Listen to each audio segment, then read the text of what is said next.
Hey, what the hell? That wasn't even in English. And what time is it? Hey, you barely speak English. You jackass. I asked you what time it is. It's Pod Blast time!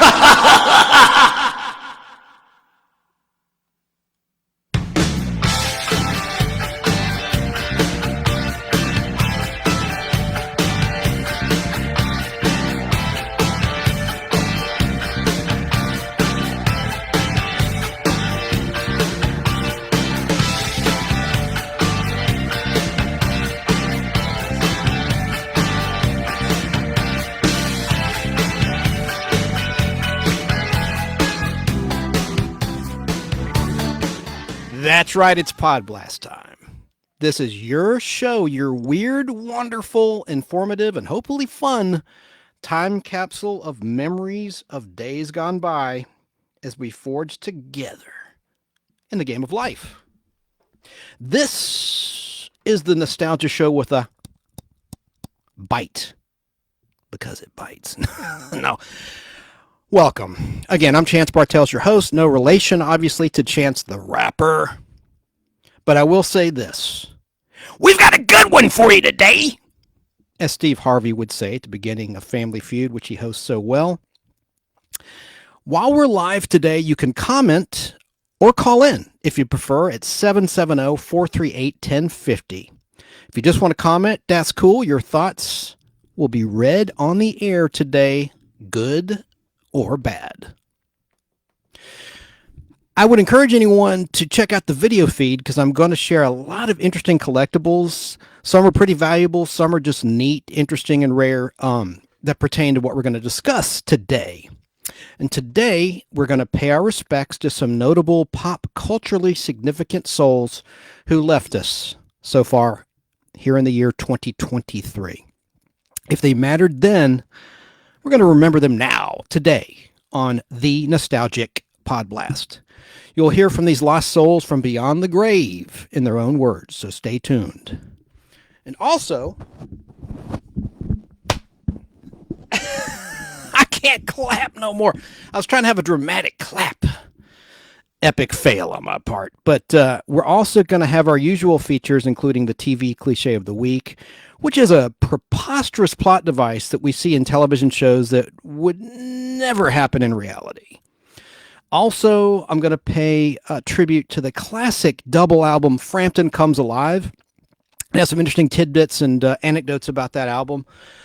And also, we have our classic treat of the week, which usually is a sugary treat that you can't get anymore. But this week, it's something that's still available if you can find it. Also, I have for you our newer segment that I call Appropriate Then, Inappropriate Now. And we'll also have the fake rant of the week, which is coming right at you, and lots more. And I also have a huge guest I'm so excited about. I can't wait to be here live on the show. Not tonight, not today, but coming very, very soon. We'll talk about it. Got all that for you and a whole lot more in this live edition of the Nostalgic Pod Blast. But let's start with this. This is not going to be a downer show. I have a lot to cover, but we do need to cover some breaking pop culture news. It broke about 24 hours ago or so. There's a particular actress who passed away. I'm sure you've heard about it by now, but I've got some interesting tidbits about this person. You may be wondering who I'm talking about. Well, I'm going to play some music which might tip you off. I'm sure a lot of you already know who it is, but this is tough. This woman lived to be 83 years of age, but of course she lives on forever, thanks to the magic of film and video. But let's listen to a reorchestration of a classic movie that she had a lead role in. And this is by artist Neil Norman, musician Neil Norman.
Yeah. Yeah, Melinda Dillon, the actress in Close Encounters of the Third Kind, who played the mother of the little boy who got scooped up by aliens, has passed away at the age of 83. And of course, she's also best known for a key role as Ralphie's mom in A Christmas Story, which recently was revived back in Christmas holiday season 2022. I have an article from The Hollywood Reporter and writer Mike Barnes for you. Headline: Melinda Dillon, actress in Close Encounters of the Third Kind and A Christmas Story, dies at 83. A two-time Oscar nominee, she also appeared in Bound for Glory, Slapshot, and on Broadway in Who's Afraid of Virginia Woolf. Melinda Dillon, who received a supporting Oscar nomination for her turn in Close Encounters of the Third Kind, and directed by Steven Spielberg, of course, and Absence of Malice, directed by Sidney Pollack. And that was with the second time she collaborated with the late great Paul Newman, and also in Absence of Malice, we've talked about it before in the Pod Blast. I think it was released in 1981. Sally Field is in that cast. And she portrayed the doting mom, of course, in A Christmas Story, as I just said. And she passed away way back on January 9th, 2023, but her family finally made it public here in February 2023. And as I said, she was 83 years of age. Right out of the gate, Dillon earned a Tony nomination, which is an award for best acting on stage in the theater, on Broadway, for instance, and a Theater World Award back in 1963 for her debut performance on Broadway as the childlike wife Honey in the original production of Edward Albee's Who's Afraid of Virginia Woolf. Later, the Arkansas native played two characters opposite David Carradine. She played Woody Guthrie's first wife, Mary, and a dark-haired folk singer named Memphis Sue in the biopic titled Bound for Glory, released in 1976, directed by Hal Ashby. And she was a lesbian hockey wife in George Roy Hill's classic movie Slapshot, released in 1977. And she portrayed John Lithgow's wife in the family film Harry and the Hendersons, released in 1987. Mrs. Dillon's big screen resume also included Norman Jewison's Fist, F-I-S-T, as in Fistful of Radio, released in 1978, as the girlfriend/wife of a teamster played by Yo Adrian, Sylvester Stallone, Sly Stallone. And she also was in Prince of Tides, Barbra Streisand's movie, released in 1991, as the suicidal sister of Nick Nolte's character. And Paul Thomas Anderson's Magnolia in 1999, she appeared as the wife of a philandering quiz show host, played by Philip Baker Hall. She was married to late actor Richard Libertini from 1963 until their 1978 divorce, and they had one son in that union. Now, in Steven Spielberg's Close Encounters of the Third Kind from 1977, as I said, Dillon portrayed Jillian, the single mother who heads to Devil's Tower with utility worker Roy Neary, played by Richard Dreyfuss, in search of her 3-year-old son who's been abducted by aliens through the kitchen doggy door. Ashby had recommended her to Spielberg for the part, and she was hired just days before filming began.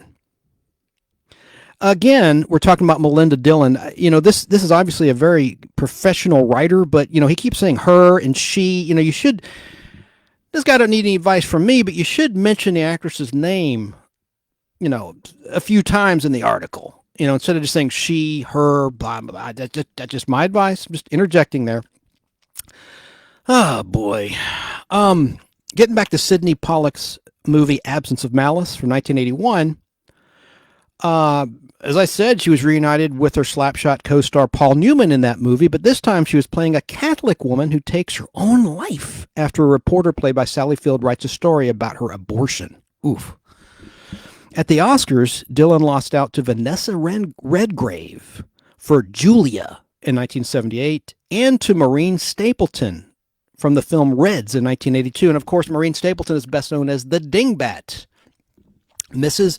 Bunker in All in the Family. Edith Bunker. What a character. Hey, Archie.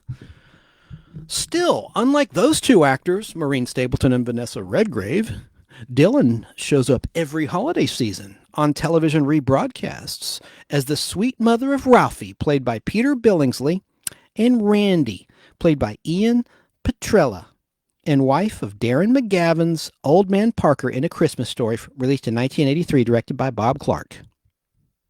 In the film, Sam Kashner noted in a 2016 article for Vanity Fair, quote, Dylan has a sweetly comedic presence that threatens to dissolve into creative anarchy.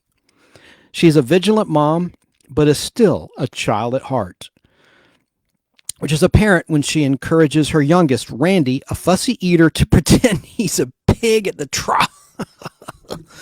Randy really gets into it, snorting and plunging his face into his meatloaf and mashed potatoes while he and his mom dissolve into fits of laughter, unquote. Almost done with this article. We're going to move on to some fun stuff. This isn't an obituary page or show. As the New York Times pointed out, the poor woman, quote, hadn't had a lot of... Jesus, Lord in heaven, forgive me. I am not good tonight. As the New York Times pointed out, the poor woman, quote, hadn't had a hot meal herself in 15 years, unquote. Melinda Ruth Dillon was born on October 13th, 1939 in Hope, Arkansas. Her mother divorced and remarried an Army veteran, and she lived on several military bases, including one in Nuremberg, Germany, before graduating from high school in Chicago. While working as the coat checkout girl for the Second City, she stepped in for an ill Barbara Harris and performed in a skit, setting her acting career in motion.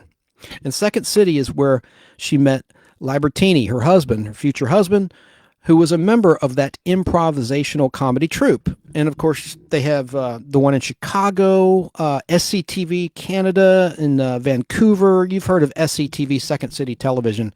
So many talents. We've talked about it before on the show. Golly, so many great people came out of Second City. After studying acting at DePaul University, she came to New York and was cast opposite Ulta Hagen, Arthur Hill, and George Grizzard in Who's Afraid of Virginia Woolf. However, she left the intense play after 9 months and spent time in a psychiatric hospital. Damn.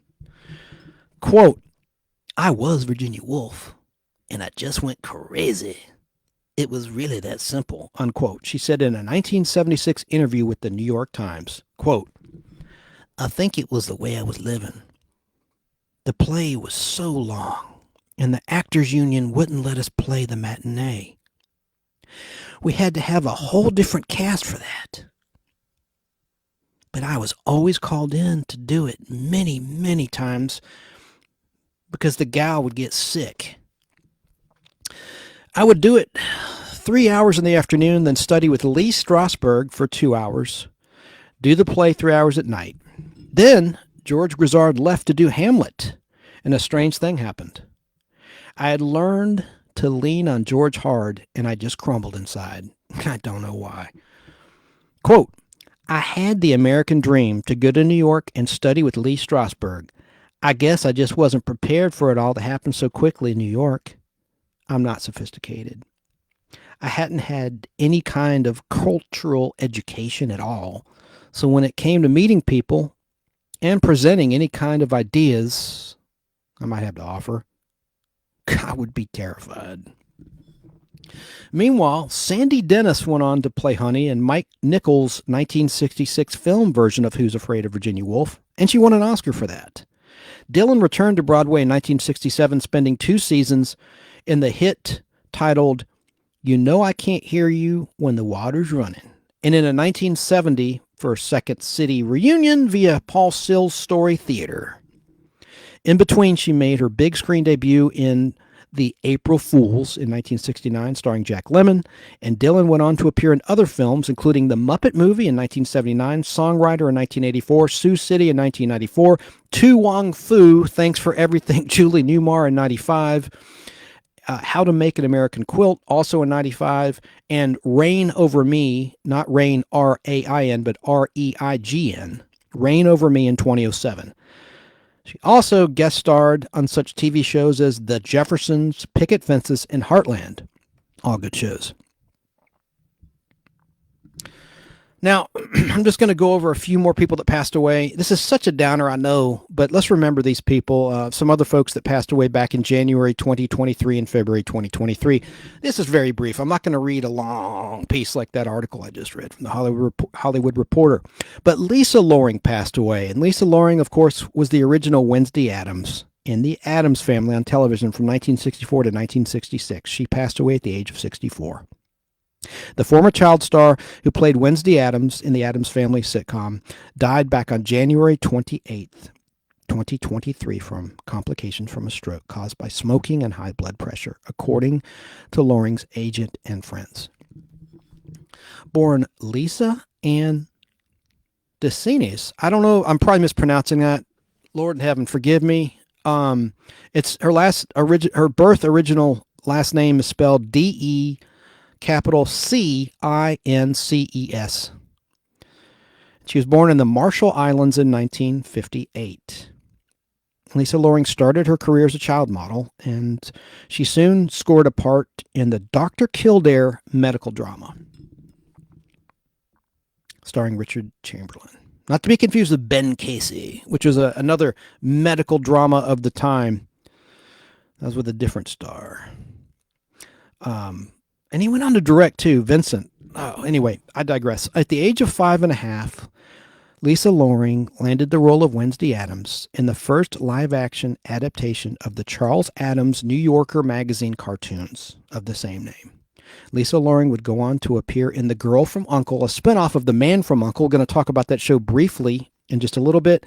She also had guest stints in Fantasy Island, Barnaby Jones, As the World Turns, Savage Harbor, and Dr. Spine. Rest in peace. And I've said on a previous Podblast I did back with Al and Tom, I think it was Podblast, I want to say 8. We did horror movies parts 1 and 2. Might have been, no, it's Podblast 7. Anyway, and I talked about the rumor. There was a rumor that she had done soft adult films. And apparently that's not true. And Tom said from the get-go, no, that's a rumor. That's not true. And I foolishly believed the gossip. And I know now it's not true. What it was her ex-husband worked in adult films, soft adult films, and she was a makeup artist for a while. But there was someone else that used that name as a screen name. That's where the confusion came in. But I digress. Moving on, Annie Werching passed away. She's known for 24. Remember her in 24? Oh, man, she was a really good actress. She passed away. Just some names here. Tom Verlaine, the frontman of the pioneering 1970s punk rock band Television, passed away. Sylvia Sims died. She's a British actress known for her roles in 1958's Ice Cold, in Alex, and in 2006's The Queen. She passed away back on January 27th. And then we got to talk about Cindy Williams. And I have a clip here. Cindy Williams from American Graffiti. And, of course, most know her from Laverne and Shirley. And I want to play a little bit. I found this theme song to be a tad annoying, but a lot of people like it, so I'm going to play it. It was released as a 45 single. We've talked about that before in the Podblast. Let me find that clip here and play it. But that was a tough one. She actually auditioned to play Princess Leia. She auditioned for George Lucas in 1975 because, of course, he had directed her in American Graffiti back in 1971 when it was shot. And she also acted in Room 222 back in 1970. And this is not to be disparaging, it's the fact. She apparently she had a nose job because she looked a little bit different. It's kind of like, what's her name? Gray from Nobody Puts Baby in the Corner, Dirty Dancing. And she was in Ferris Bueller's Day Off. What's her first name? Gray. But she had a nose job too. Not that she needed it. And she looked a little bit different. And other people that had plastic surgeries that look different include, I'm not talking people when they get older. I'm talking people when they're younger. Renee Zellweger, she had plastic surgery and she looked different, and I like it when people age gracefully, like Lindsay Wagner and Susan Day, who apparently haven't had any work done. But to each their own. You do you. If you want to have surgery, I'm not judging. I'm just saying. Okay, here is the theme song released as a 45 by another Cindy, but she spells her name Cyndy. Greco. And Cindy Williams spelled her first name Cindy. But here is the 45 version of the annoying theme song.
No offense, this is serious for remembering the great Cindy Williams, but I've just never liked that song much.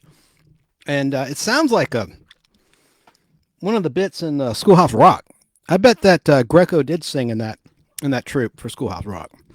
But Cindy Williams was a serious actress. In addition to American Graffiti, we're going to talk about a movie she did called The Conversation with Gene Hackman and a young Harrison Ford, released in 1974, directed by the great Francis Ford Coppola.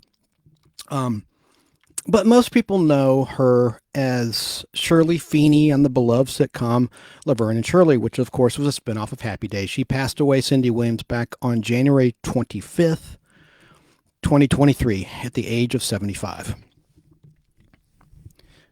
Cindy first portrayed the role of Shirley opposite Penny Marshall in 1975 in Happy Days. And that was the same season that Happy Days was taped before a live studio audience. Actually, it was filmed. First couple of years of Happy Days had a laugh track, no audience. But the 75 to 76 season, which was the third season of Happy Days, they switched to have a live audience. And I think that's better. Live is always better than a laugh track. But after that appearance in Happy Days, both those characters proved to be so popular that Gary Marshall spun them off in that same season as a winter replacement series starting in January 1976, also on ABC, same network that had Happy Days, of course, into their own show. And it ended in 1983. And as I said, she notably was featured in George Lucas's American Graffiti, playing Laurie Henderson, high school sweetheart to Ron Howard's Steve. But I love The Conversation. She played Anne in that movie. I studied it in film class, and it's a great study in paranoia. And Gene Hackman plays a surveillance expert named Harry Caul, C-A-U-L, who's been hired to spy on Cindy Williams. But she also, later in life, guest starred in such shows as 8 Simple Rules for Dating My Teenage Daughter, which starred originally the great John Ritter, in 2003, the year he sadly passed away. She was also in Law and Order SVU, and she made her Broadway debut in 2007 in The Drowsy Chaperone. And like I said, she was in Room 222, a 20th Century Fox series now owned by Disney, which lasted for almost 5 seasons. The 5th season was canceled midway through the final season, 1973 to 1974 television season. Anyway, I digress, but she looked a little different. I have that on video. I taped it off TV Land back in 1999. That's a rare show. Only the first 2 seasons were released on DVD of Room 222 by Shout Factory, and I wish they would release seasons 3, 4, and 5. Mark Hamill was in it, and they had some really controversial subjects they covered. It was a dramedy. And that show, Room 222, had a laugh track, and then they got rid of it after the first year. But the laugh track was pretty brutal in the first season of Room 222. I'm going to play a little bit of the trailer to the conversation. Our friend Al Hardy probably likes that movie a lot. It's some serious drama. It's just a very well-made and written film and directed. Shucks, I should have had this ready for you. Let's see here. And I mean no offense. If you're a Laverne and Shirley fan, I am sorry about my comments about the theme. I've never cared for it. I sound like Al. I didn't care for that.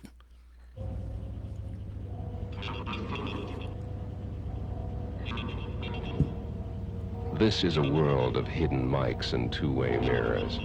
A world where nothing is private. Do you think we can do this? Later in the week. Do you think we can do this? Harry Cole is an expert. Gene Hackman. The best there is. Let me tell you something about Harry Cole. The best, bar none. I'll drink to that. Best what? The best bugger on the West Coast. What about me? He can bug anybody, anytime, anywhere. It's like Watergate. Knows how you did it, though, Harry. Hot in the heels of the Watergate Hell scandal. of a scandal, too. Look, did you see him? The man with the hearing aid, like Charles. He's been following us all They're over. not people to him, just voices. 3 people were murdered, that's all. He doesn't know Woo. them, and they don't know him. Had nothing to do with me. I mean, I just turned in the tapes. Arrest me, Father, for Epstein. I've been involved in some work that I think will be used to hurt these 2 young people. No way responsible. I'm not responsible. You're not supposed to feel anything about it. You're just supposed to do it. Be careful, Harry. You're just supposed to listen. Not look, not feel, not care.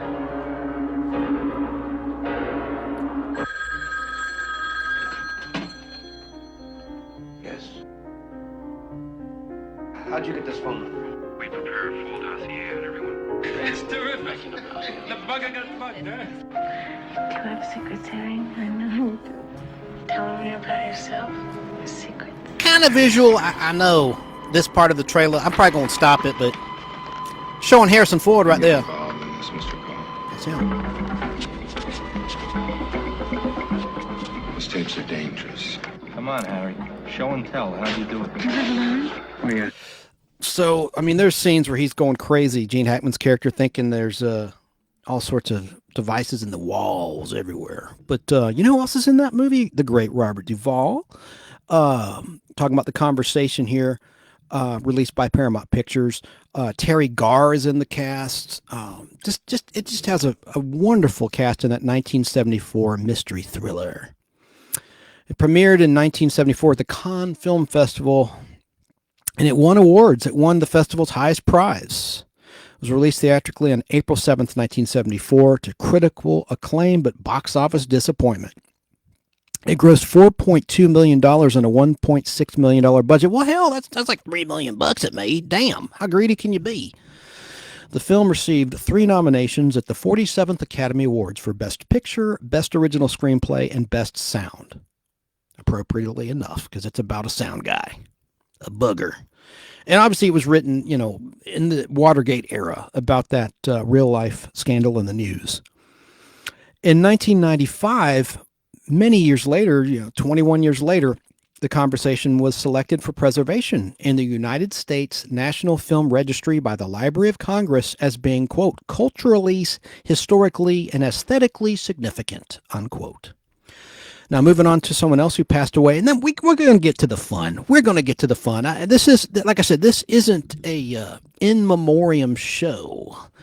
Last year, I did one that was pretty much an entire They Died in 2021 show, and I don't want to do that again. I want to have some fun stuff, but we got to acknowledge some of these folks. Lance Kerwin, I knew him from Salem's Lot, but he was in many other notable projects. He passed away at 62 years of age. I didn't know he was that old. I just know him as like a young man from all the stuff that he did.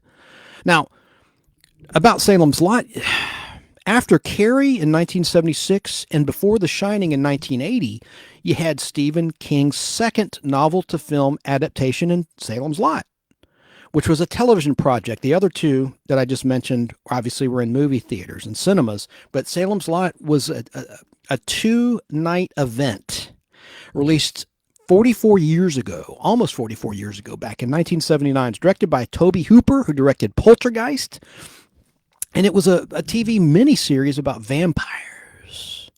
And it aired on CBS on Saturday, November 17th, and then the conclusion was on Saturday, November 24th. Did I say September? It aired on CBS on Saturday, November 17th, to correct myself. Correction Corner.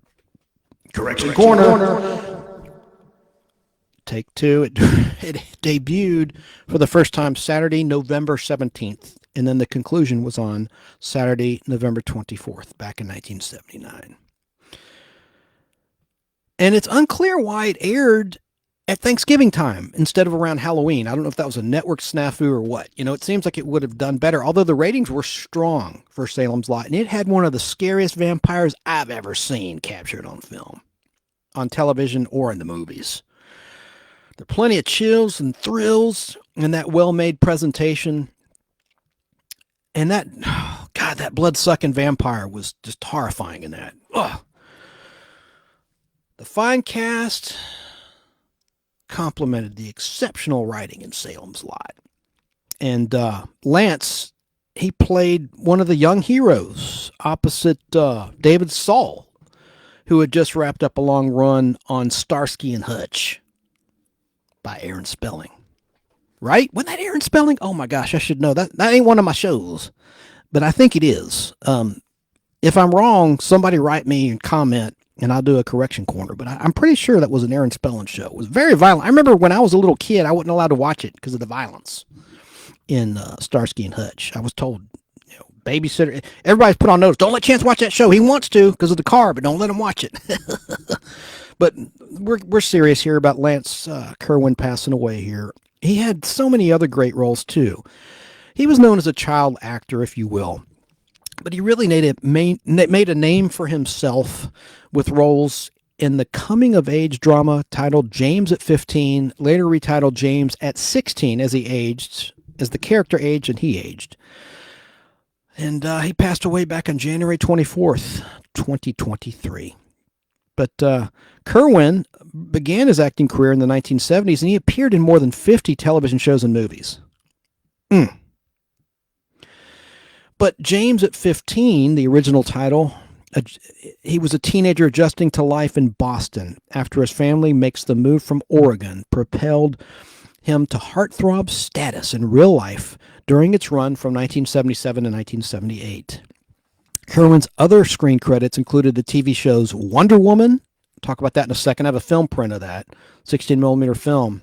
And with the great Roy Rogers, he played Roy Rogers' son in that show. He was on Little House on the Prairie. He was in The Bionic Woman. He was in The Family Holvak, Holvak is how you spell that. He was in The New Lassie. He was in Insight, as well as the movie Outbreak. And he recently returned to acting after decades away with a small role in the independent film titled The Wind and the Reckoning. What a cool title that is, huh? But this Wonder Woman he did, it was the 13th episode that ever aired back on the ABC World War II days in an episode titled The Bushwhackers, which aired back on Saturday, January 29th, 1977 on ABC. And again, like I said, he played Roy Rogers' son. Also in the cast was Henry Darrow, who did all sorts of westerns, And I watched this very film print I have with the actor Henry Darrow at the Western Film Fair in Charlotte, North Carolina, back in July 2005. And sadly, Henry Darrow's gone now too. But yeah, it's a really actually a good episode set in the state of Texas. And anyway, during the World War II era and rationing, and I won't get all into that because nobody cares. You've seen it already. But it's a good episode of the old Wonder Woman show starring Linda Carter that Lance was in. So got to move on to someone else in the interest of time. But Lance certainly was memorable, and we're sad that he's gone when he was trying to have a comeback there. David Crosby, the legendary rocker, sperm donor, and co-founder of the Byrds and Crosby, Stills, and Nash, passed away back on January 18th, 2023 at the age of 81. Of course, he's a Grammy winner, a 10-time nominee, by the way. And the Grammys were on earlier today as we're live. And I have it on Paramount Plus. I'm going to check it out later. I was busy writing tonight's Pod Blast. But David Crosby was a 2-time Rock and Roll Hall of Fame inductee for his work with the influential rock groups The Byrds and Crosby, Stills, and Nash. Later, Crosby, Stills, Nash, and Young, as in Neil Young. The latter of which he co-formed back in 1968. The band's debut album, which featured many hits, many hits, peaked at number 6 on the Billboard 200 charts and won them the Best New Artist at the Grammys that year. Crosby, who briefly studied drama in college, also made a string of TV appearances in The John Larroquette Show, Roseanne, and The Simpsons, as well as a film appearance in the movies Hook and Thunderheart. Rest in peace, David Crosby. And Melissa Etheridge, apparently, it's reported, I mean, it's real, he was a sperm donor for Melissa Etheridge, who was a lesbian. Van Conner passed away. The bassist and co-founder of the alternative rock band Screaming Trees died on January 17th, 2023 at the age of 55. Oh, man, there's so many people that passed away. Here's an interesting one. Yoshio Yoda. Like Yoda, like do or do not. There is no try. Yoshio Yoda passed away at the age of 88. He was a Japanese actor and businessman best known for his role on the 1960s TV series McHale's Navy. He passed on January 13th, 2023 in Fullerton, California. He was born in Tokyo. Yoda moved to the United States to pursue an acting career. His fluency in English and Japanese helped him land his first role in the 1962 war film titled The Horizon Lieutenant. That led to his role in McHale's Navy, where he portrayed Japanese prisoner of war Fuji Kobayashi in 138 episodes of that show. Also in 2023 so far, Al Brown passed away. He played the savvy and menacing Baltimore Police Department Commissioner Stan Valchek on HBO's The Wire. Rest in peace. C.J. Harris, he passed away. God, there's so many already. He was an American Idol finalist. He made it into the top 6 in season 13. He passed away January 13th in Jasper, Alabama. Robbie Knievel, my lord, Evil Knievel's son. I didn't even do a post about this in the Nostalgic Pod Blast Facebook group. I should have. I usually don't mess with kids, except for our friend who that Barry King guy from BK on the Air introduced me to, the son of Harvey Korman. That's the only one I've really messed with in terms of an interview or, I don't think it's right to involve children. But this guy was a real performer, Robbie Knievel. He actually did jumps just like his dad. He wasn't as cool as his dad, but he tried, right?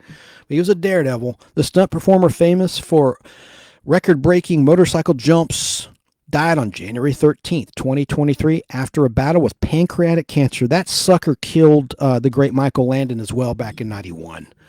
But Robbie Knievel was 60. I can't believe he was that old. Man, that's sad. During his lifetime, he was known as Captain with a K, Captain Robbie Knievel. He set 20 world records and completed hundreds of dangerous jumps, some paving tribute to the feats of his father. In 1989, Knievel successfully jumped the fountains at Caesar's Palace in Las Vegas, Nevada, 2 decades after his dad's failed attempt. In 1999, Robbie Knievel cleared a portion of the Grand Canyon, something his father had dreamed of doing. Throughout his career, Robbie Knievel jumped over such imposing obstacles as 30 limousines, 5 military planes, and a moving train, as well as the gap between two 13-story buildings.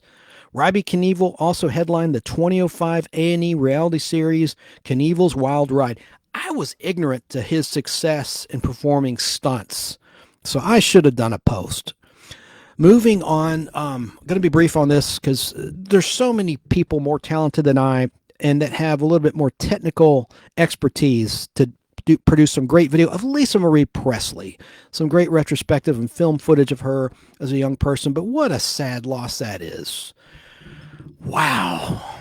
The only child of the great Elvis Presley died on January 12th, 2023, right after the Golden Globe Awards, days after. She was suspected of dying from cardiac arrest, and now it's coming out it was opioids and drugs. She was 54 years of age, the same age as Adam Rich that we talked about in the last Pod Blast, who passed away from drugs. And again, like she was the only child of Elvis Presley and Priscilla Presley. Everybody knows that. She was married to Wacko Jacko Michael Jackson for a while.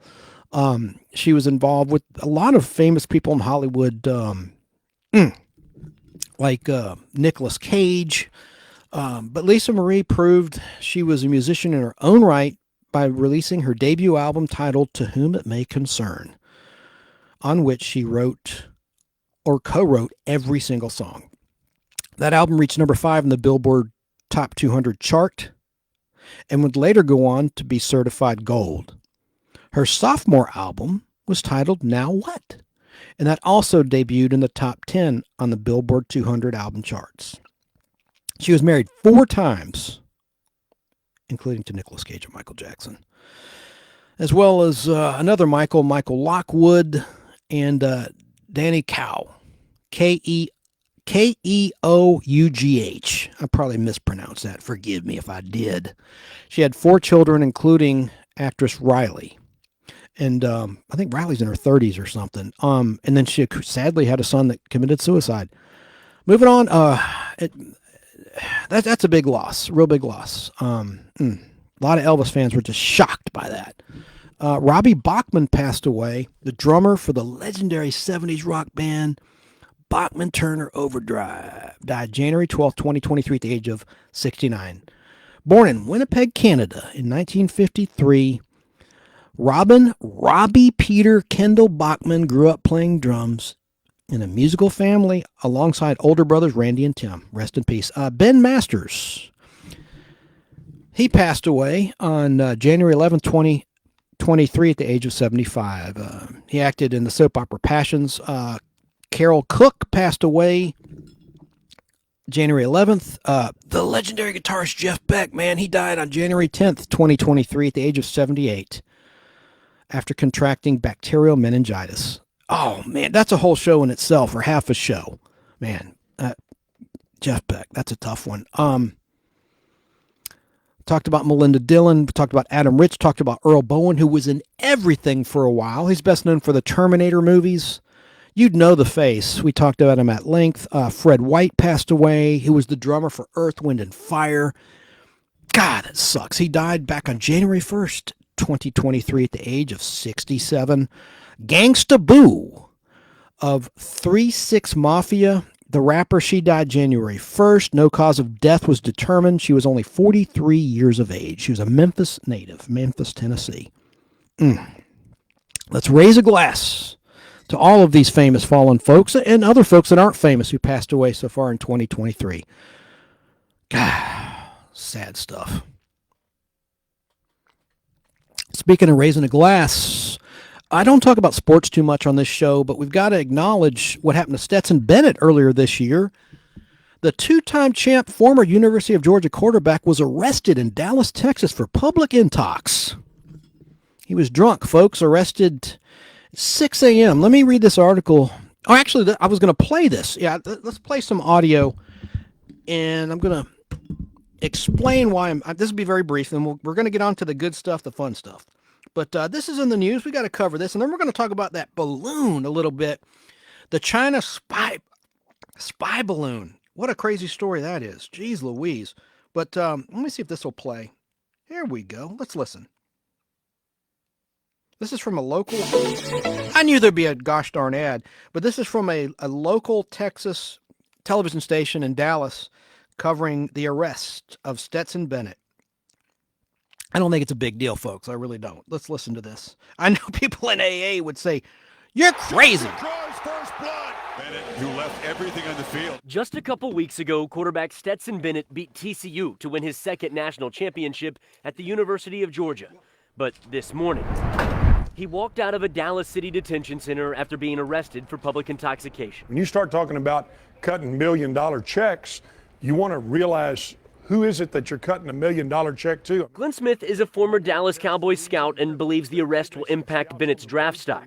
Dallas police say around 6 a.m. they got a call of a man banging on doors on Tribeca Way near Ross and Haskell Avenues. When they got there, they found Bennett, who's 25, and arrested him for being intoxicated. He's a 5'10" guy, so you're going to have NFL scouts start knocking him. He's not tall enough. Now he's out drinking in Dallas till the world looks flat. Now he's out till 6 in the morning. Now all of a sudden, things start stacking up against him. Bennett's attorney, Todd Shapiro, said he was in town to train for the NFL Combine, and he was at a friend's apartment. Bennett was a Heisman finalist, but isn't considered a top NFL pick. Where's Stetson Bennett going to fall? This guy wins games. He's a gutty competitor. In 2017, Oklahoma QB Baker Mayfield was arrested for public intoxication too, but was drafted first overall a year later. Draft experts predict Bennett will be picked somewhere around the 4th round. A beauty in the eyes of the beholder. Somebody will take a shot at this young man. A couple weeks ago, Bennett was on the top of the sporting world. Today, he was escorted out of a detention center. In Dallas, I'm William Joy. Damn. Well, someone will get them for cheap, won't they? Get them for a bargain, I guess. Now,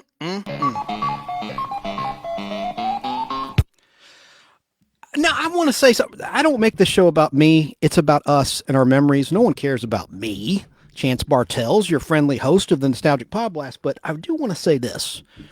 The reason I say it's not a big deal, the man wasn't driving. He didn't hurt anyone. He didn't hurt himself. Yes. Oh, shit. There went my video. Excuse me. Maybe that's a sign from God saying, don't be belittling, don't be downplaying the serious charge of public intoxication. It's not a serious charge. I had a situation back in the 90s when I was a teenager. Okay. I was charged with something called prowling, which was nothing like the truth of what really happened. Long story short, it's Christmas night. We would get together at a public park at night. The crime was underage drinking. Teenager, you're supposed to be 21 years of age to drink beer. Drinking beer, okay, around a fire in a pit. It wasn't a fire like arson. It was in a pit. And a neighbor saw the fire, and it was after hours at night, Christmas night, called the police. Police show up, and we hide in the woods or stay in the woods. They're like, come out. The guy gets a bullhorn. Come out of the woods, come out of the woods, come out of the woods. And he goes, all right, I'm going to call a wrecker. We're going to start towing cars. And sure enough, that's what that officer did. And my car was the first one that was starting to be towed. And I came out of hiding. And I came up to the officer, and I had been drinking. And I said, don't tow my car. It's Christmas. I said, don't you believe in Christmas? And the man could have been Jewish or whatever. He wasn't, but I'm saying it was stupid of me to say that, and like play the sympathy card or whatever. But I remember I did something you really should not do. You should always comply with the officer, but in my panic, I think I pushed him. That could be considered assault. You don't put your hands on a police officer. But again, I was a teenager. But anyway, long story short, I shouldn't even talk about this on our family show. The reason I'm mentioning it is because on paper, every once in a while, not on Google, but on a Bing search or Yahoo, there's no mugshot or anything, but it'll say Chance Bartels, 1990, blah, blah, blah, and it'll say arrested for prowling. And I mean, that makes it sound like I'm robbing someone or spying on them or being a voyeur or a peeping Tom or something. No, we were in Hammond Park in Sandy Springs, Georgia, just having some drinks underage. But what I did was wrong. I accept responsibility. But anyway, my point is how this relates to Stetson Bennett is, he's legal. He's 25 years of age. So what I think he did that pales into insignificance in terms, yeah, he's a role model. I get it. But I think some people in the media, especially like this report in Dallas, they're not in Georgia. They're a little jealous of him, I think. Anyway, I wish him well. When you're in college, you're going to drink. Give me a break. And you're going to celebrate a 2-time championship. That's just my take, Chance Bartels. What's yours? Let's get back to some happy nostalgia stuff. We had a great video game celebration birthday. I think you know what I'm going to say because I sort of tipped my hat when I played some audio a moment ago when I was setting up this here clip. Let's listen to this song.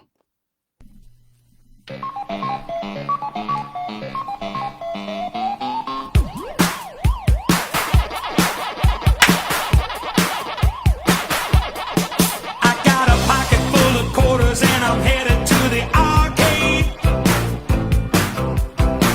I don't have a lot of money, but I'm bringing everything I made. I got a callus on my finger and my shoulder's hurting too. I'm gonna eat them all up just as soon as they turn blue. 'Cause I got Pac-Man fever.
Little novelty song by Buckner and Garcia, but we're not talking about Pac-Man. We're talking about Ms. Pac-Man.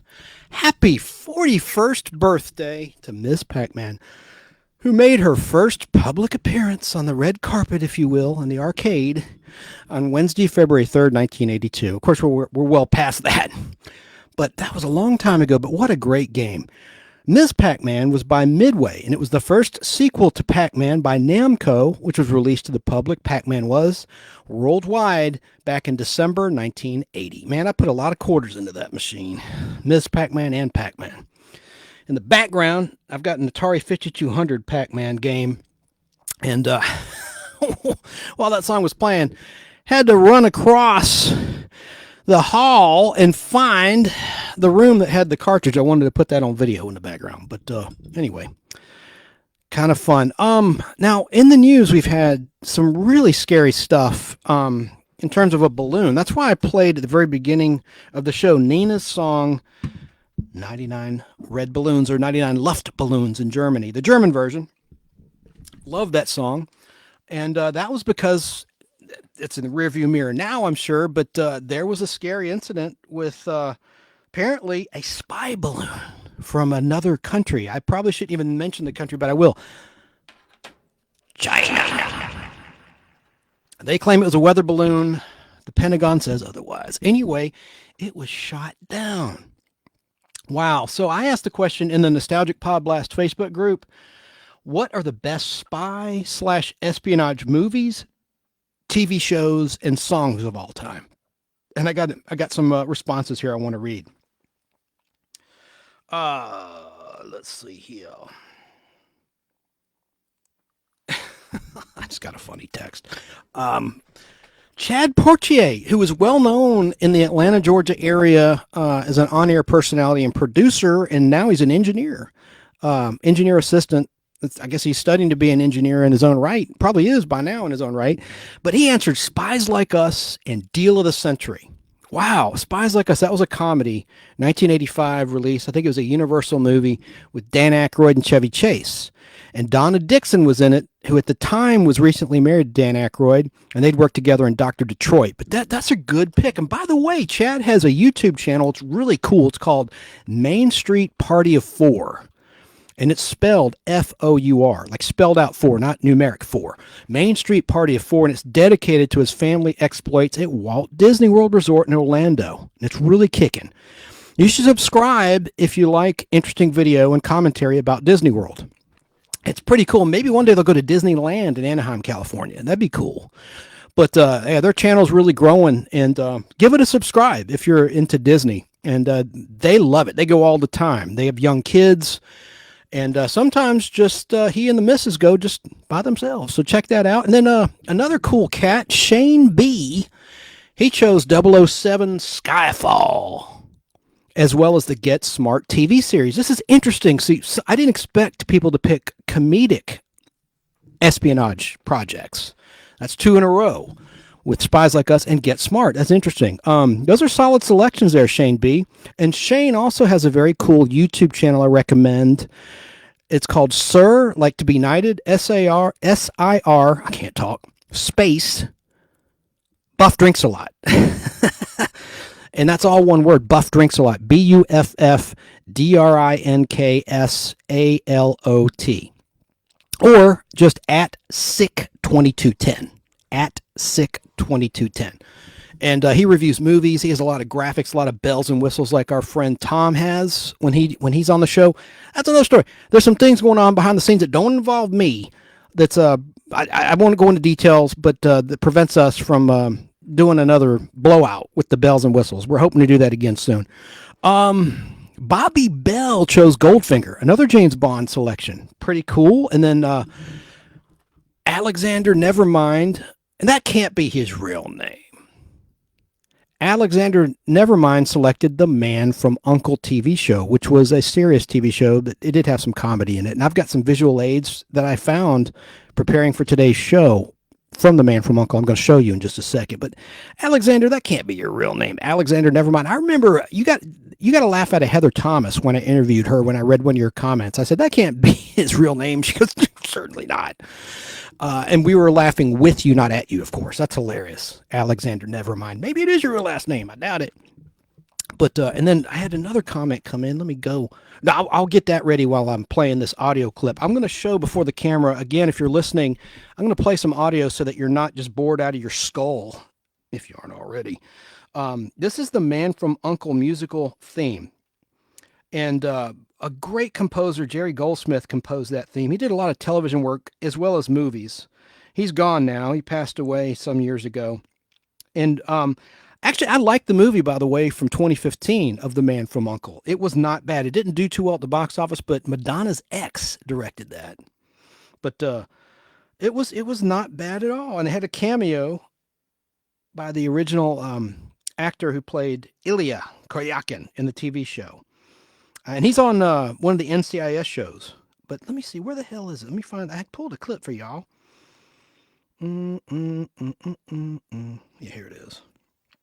The Man from U.N.C.L.E. It aired in 1964. It debuted on NBC TV, going from memory here. It ran for 4 seasons. The first season was in black and white. And it was opposite for a while the Time Tunnel that we'll talk about later. It's a great classic TV show. Let me find this for you now. I'm all over the place. All right, here it is. As I stall. I want to play, this is a reorchestration because I can't play the original version because of copyright and stuff. But this is a cool reorchestration. There were 2 versions of the Man from U.N.C.L.E. TV theme. The first one, which I prefer in the black and white episodes, and then they had like a more upbeat, up-tempo, jazzier version. That's this version I'm going to play for you now, but I will play the season 1 version after that, the original season 1 version. For some reason, it doesn't let me play the original season 2, 3, 4 version. But let me get this. I'm going to show you before the camera, some Man from U.N.C.L.E. collectibles. There's some magazines. They're called Files magazines from the 80s. Damn, that was loud. Let's listen.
Bongos.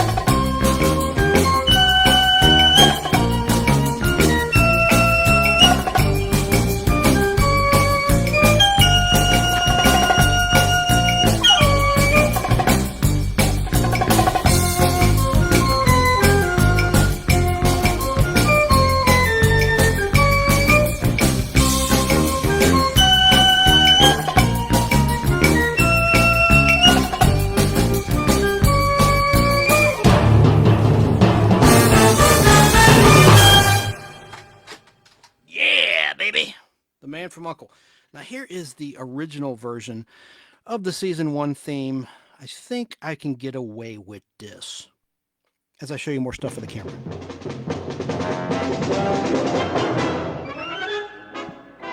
In New York City, on a street in the East 40s, there's an ordinary tailor shop. Or is it ordinary? We entered through the agent's entrance, and we are now in UNCLE headquarters. It's like an old dry That's cleaner the United storefront. Network Command for Law and Enforcement. Yeah, that's important. I'll talk right over it. UNCLE is an organization consisting of agents of all nationalities. It's involved in maintaining political and legal order anywhere in the world.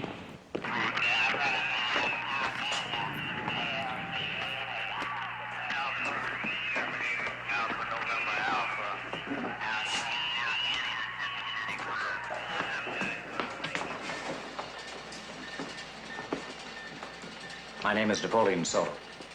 I'm an enforcement agent in Section 2 here. That's operations and enforcement. I am Ilya Kuryakin. I am also an enforcement agent. Like my friend Napoleon, I go and I do whatever I am told to by our chief. Huh? Oh, yes. Alexander Waverly, number 1, Section 1. In charge of this, our New York headquarters. It's from here that I send these young men on their various missions.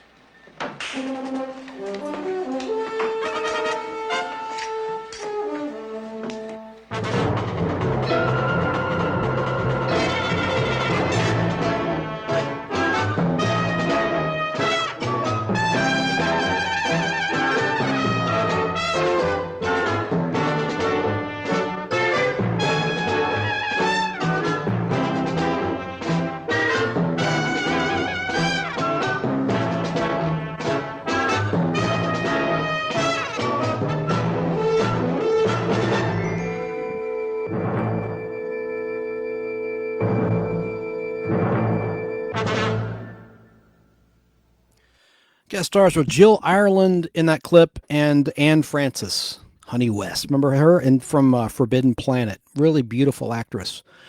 There was one spinoff of The Man from U.N.C.L.E., The Girl from U.N.C.L.E., and it starred of all people, Stephanie Powers, her first big break, years before Heart to Heart, and when she was on The $6 Million Man as the controller of Bigfoot the android, originally played by Andre the Giant, the wrestler, and then Ted Cassidy, Lurch from the Addams Family. You rag.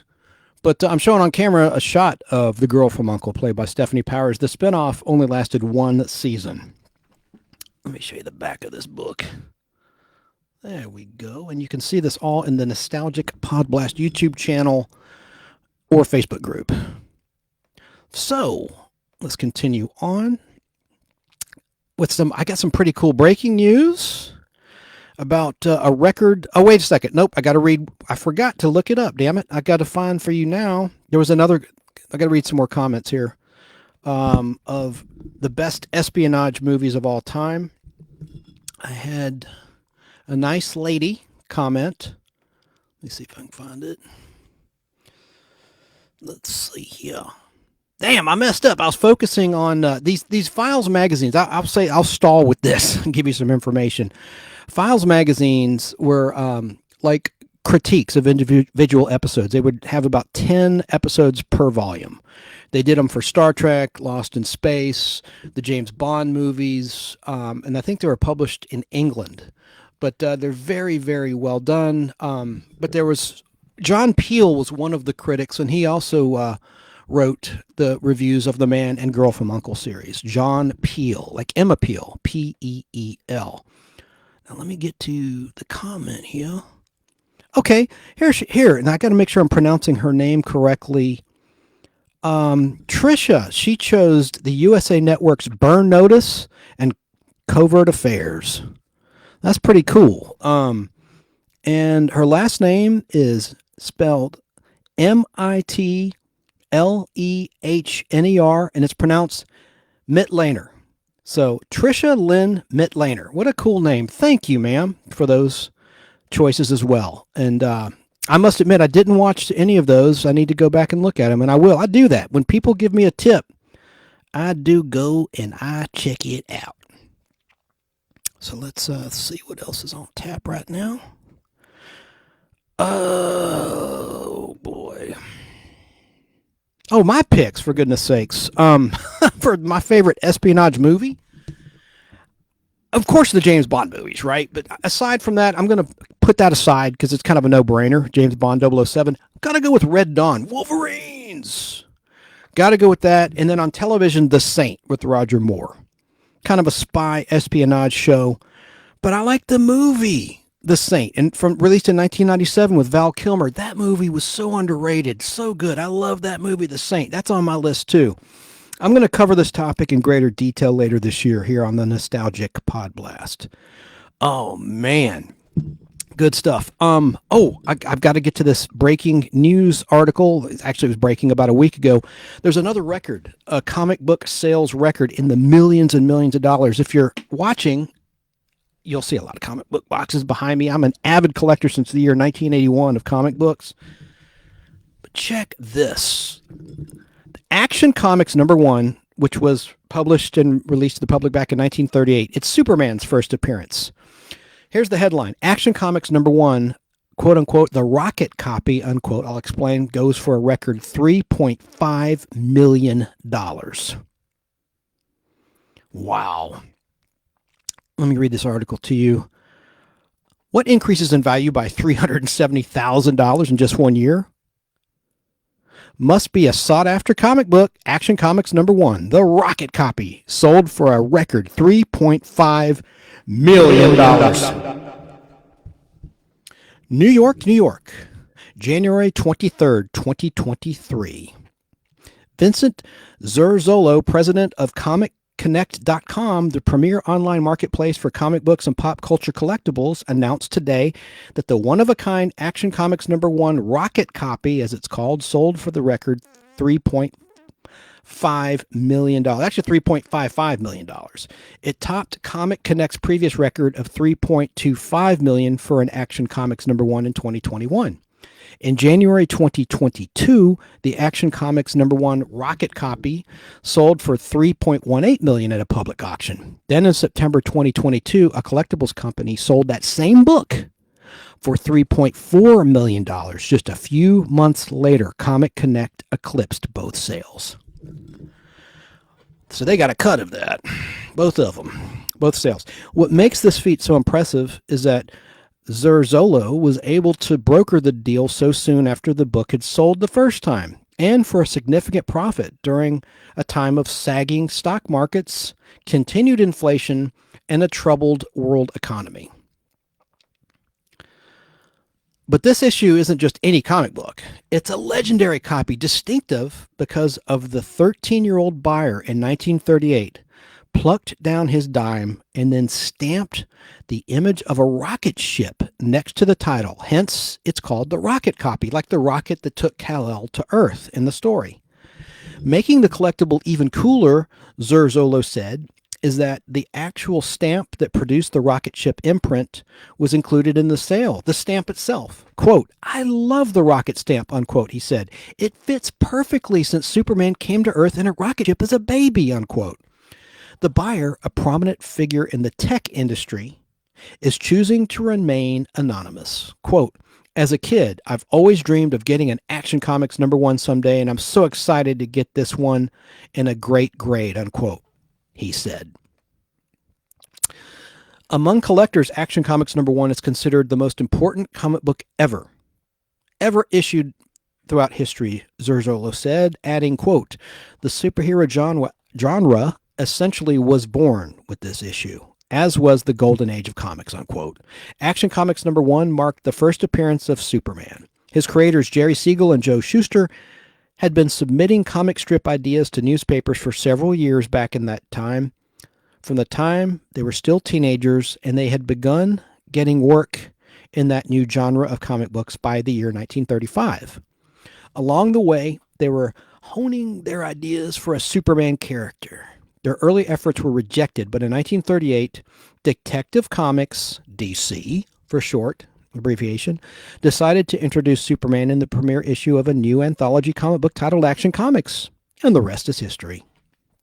They had, I've heard interviews, or read interviews rather, where they were talking about how they dreamed up the character, how they were like they're out for a picnic and they were looking up at the clouds and just imagined a man amongst the clouds. And that's how the concept was born of a Superman.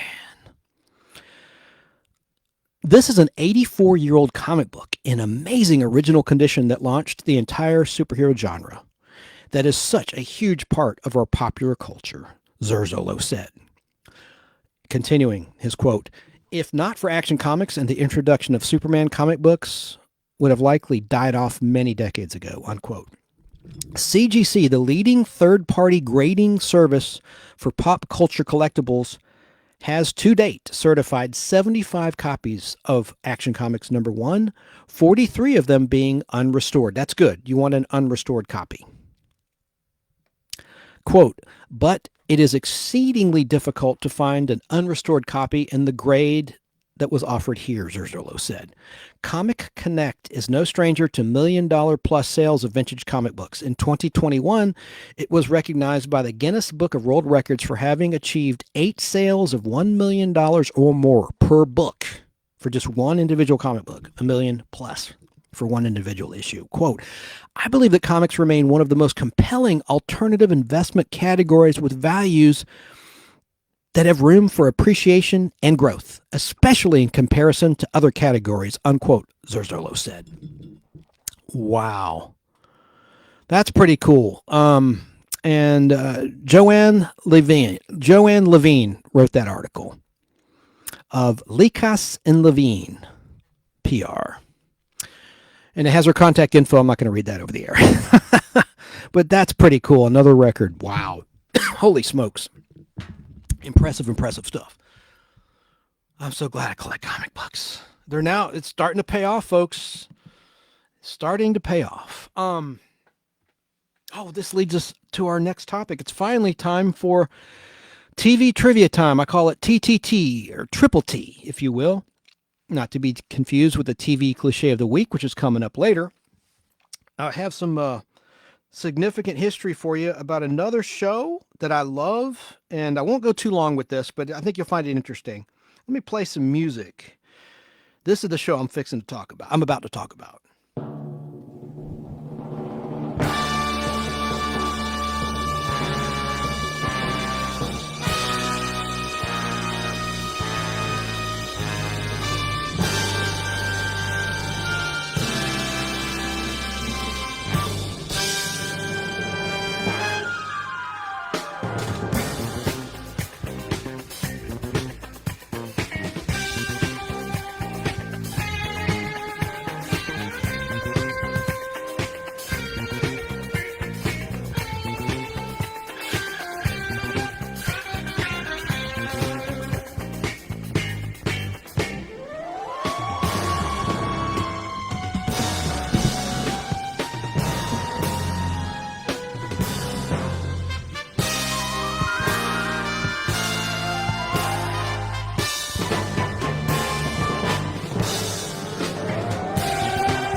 More Neil Norman there.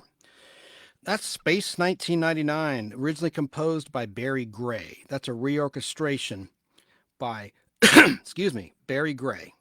Let me see if I can get something here for you now. God dang. Having all sorts of problems, but let's just continue on with that. The cool thing about Barry Gray, he scored that music and composed it, was his musical scores for Jerry Anderson and other projects, primarily in England, film and television. His television scores sounded rich and regal, like it was for a movie. He made television shows sound like movies. And that was the case for the first season of Space 1999. Now, that Neil Norman version was recorded in 1978 in his debut album released in 79 titled Greatest Science Fiction Hits Volume 1. It was released by GNP Crescendo Records. Did you notice a splash of Peter Frampton guitar there in that solo? It reminded me of the double album Frampton Comes Alive, released over 47 years ago back on Tuesday, January 6th, 1976, which of course was a major smash success in the Billboard charts. That record by Peter Frampton reached number 1 on the Billboard 200 the week ending April 10th, 1976, eventually spending a total of 10 non-consecutive weeks in the top spot through October. It was the best-selling album of 1976, selling over 8 million copies in the United States of America, and becoming one of the best-selling live albums to date, with an estimated sale volume of $11 million worldwide. 11 million copies worldwide. Yeah. Frampton Comes Alive was voted Album of the Year in 1976 in a Rolling Stone Readers poll. So that was, selected by real people. Not to be confused with the lame TV show Real People. Let me pull it up for the camera. Oh, there goes my $6 million man. Oh, no. Oh, no. Oh, no. Things are falling everywhere. Excuse me. Let me try to put this up for the camera. My copy of Frampton Comes Alive. I just love that album. Do you feel like we do? Great album. I can't play any. Oh, it's going to fall. And it's probably not in frame, no way. But you get the drift. You catch the drift. You've seen it. I'll put it in the background for those watching on camera. It's probably going to fall. Okay. That's one of my favorite albums, but you could hear. Did it just fall? It fell. Shit. God bless America. There. I'm not gonna cuss. I'm not gonna use the Lord's name in vain. Damn. What Frampton used, he used something called a talk box guitar rig in songs like "Do You Feel Like We Do." I love that. Do you feel like I do? Awesome record. It's one of the best ever, and it stayed on the chart for 97 weeks and was still charted number 14 on Billboard's 1977 year-end album chart. It was ranked number 41 on Rolling Stone's 50 Greatest Live Albums of All Time list. And readers of Rolling Stone ranked it number 3 in a 2012 poll of all-time favorite live albums. Wow, that's pretty cool. Now, speaking of Peter Frampton's guitar, I posted this article. It's an older article from like 2012, but it's pretty damn cool. But speaking of that guitar he played, he got this back. He thought it was long gone, and he got it back decades later. Peter Frampton, of course, sold millions of records with the help of a customized Gibson guitar. 3 decades ago, that guitar was destroyed in a plane crash, or so Peter Frampton thought. The story begins in 1970 when Peter Frampton and his old band Humble Pie scored a gig playing 2 sets a night at the Fillmore West in San Francisco, California. Frampton says the first night was a rough go. The guitar he was using fed back at loud volumes and made solo guitaring a real chore. After the show, an audience member approached him and offered to help. Quote, I can't do a British accent very well, so I won't even try. He said, well, look, I have a Les Paul that I've sort of modified myself a little. Would you like to try it tomorrow? Unquote. Frampton tells Weekends on All Things Considered host Guy Raz, quote, I said, I've never really had much luck with Les Pauls, but you know what? At this point, I'll try anything. The arrangement turned out to be Love at First Strum. I'll use it that night, and for both sets, I don't think my feet touched the ground the whole time, Frampton says. I mean, I levitated. The guitar, a shiny black number with an added pickup, became Frampton's signature instrument. He continued to use it with Humble Pie, with that band, and in his solo material. He played it almost exclusively for years. It even made the cover of his classic 1976 live album, Frampton Comes Alive. In 1980, while Frampton was on tour in South America, the guitar was put on a cargo plane in Venezuela en route to Panama. The plane crashed right after takeoff. Quote, basically, I'm thinking, it's gone, Franklin recalls. But the thing is, I'm also sitting in a restaurant where I can see the pilot's wife. She's waiting in the hotel for her husband, who unfortunately didn't make it, so we were all overcome because people lost their lives as well as our complete stage of gear, unquote. Pretty serious. I'm not making light of that. People died. That's serious. What Peter Frampton didn't know is that the guitar had survived, albeit with some bumps and bruises. It fell into the hands of a musician on the Caribbean island of... Excuse me. God, this coffee's coming back on me. Woo! Curacao. Oh, I can't talk. Who owned it for many years before a local guitar collector spotted it and contacted Peter Frampton. After some negotiation, the guitar was returned to Peter Frampton last month. Again, this is back in 2012. Quote, it's sort of a matte black now. It's not shiny so much anymore. The binding needs a little bit of work on the neck. The electronics need replacing, quote, unquote. Peter Frampton adds, though he'll limit repairs on the instrument to, quote, whatever needs to be replaced on it to make it playable, but it must retain its battle scars, unquote. Frampton says he knows his diehard fans will be clamoring to see him play that unique guitar again, and he's more than happy to comply. Quote, oh, it's got to go on the road, unquote, he says. Quote, for it to be given back to me, it's not something that I'm going to hide in the closet, unquote. Now, back to Space 1999, briefly. Based in part to the success of the original Star Trek after its 1969 cancellation thanks to TV reruns at better times than NBC offered in the original Star Trek run, Jerry and Sylvia Anderson were given the green light to do a science fiction television series in America and worldwide. Eventually, after much negotiation, the then husband and wife acting dynamo, Martin Landau and Barbara Bain, were cast as the show leads. Known American actors were needed to sell the show in North America to the networks, and audiences certainly knew the Landaus from the Mission Impossible days of the 1960s, a show created by Bruce Geller, who sadly died way back on Sunday, May 21st, 1978, at the age of 47.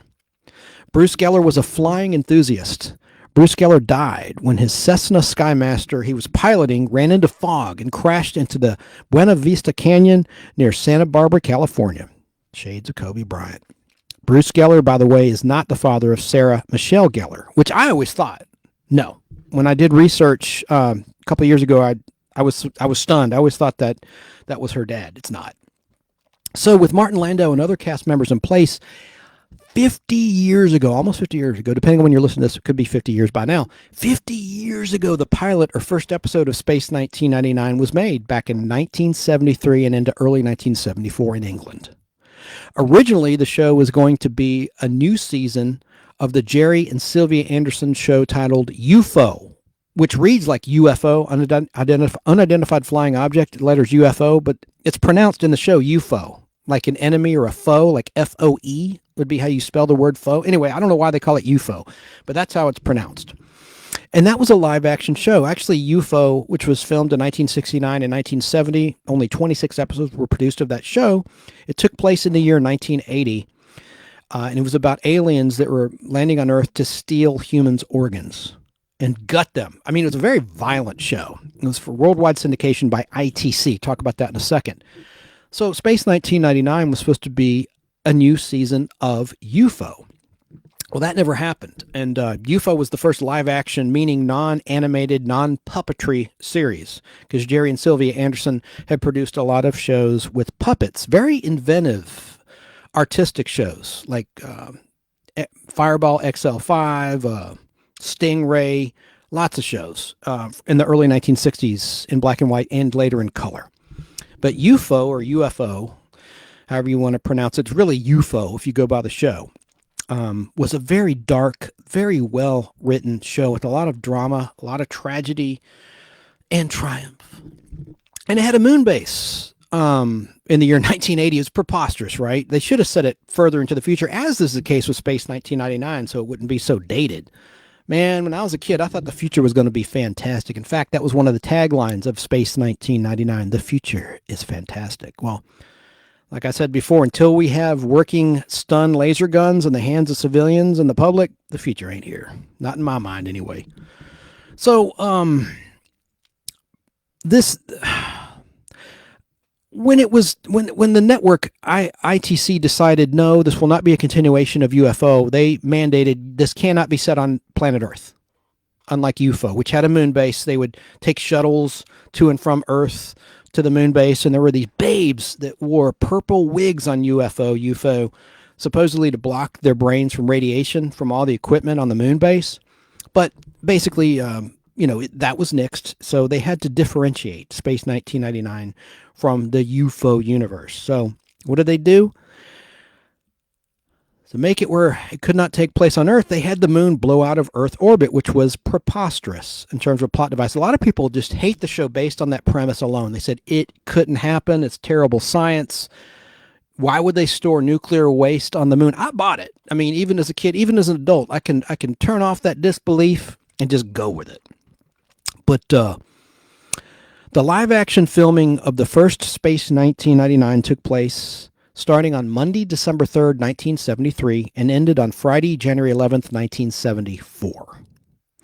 A gentleman named Sir, meaning he was knighted, Sir Lew Grade, Lewgrade, was in charge of the ITC Corporation. The Incorporated Television Company is what that stood for, ITC. The Incorporated Television Company, which was founded in 1954. He was in charge of that operation at the time. And by the way, ITC, ironically, has been defunct since 1998. It didn't make it to 1999.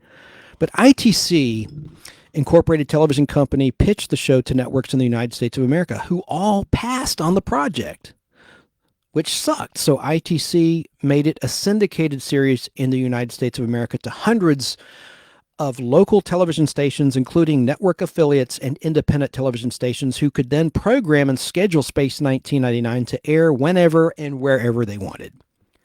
Which is why Star Trek became popular after its death in 1969, because stations in syndication could program it and air it on the weekend, or at times earlier the network aired it, which NBC in the end of the Star Trek original network run was airing it Friday night at 10, when most college students were the primary core audience of the original Star Trek run. They were out partying and going to movies and going on dates and eating pizza and going to football games on Friday night, right? So that was stupid when Star Trek was moved from Thursday night to Friday night, but I digress. So the point is, Space 1999 piggybacked on the AD success of Star Trek and syndication. Now, when Space 1999 began, and they don't do this anymore on the Blu-ray and DVDs, they did it on a Laserdisc, there was a great effect, a great logo rather, for ITC that I played at the very beginning of this very edition of the Nostalgic Pod Blast. It sounded like this. I'm going to play it again in case you missed it. It was a spinning ribbon that you also saw at the beginning of The Muppet Show. And you saw the spinning ribbon, and it would say ITC Entertainment Television.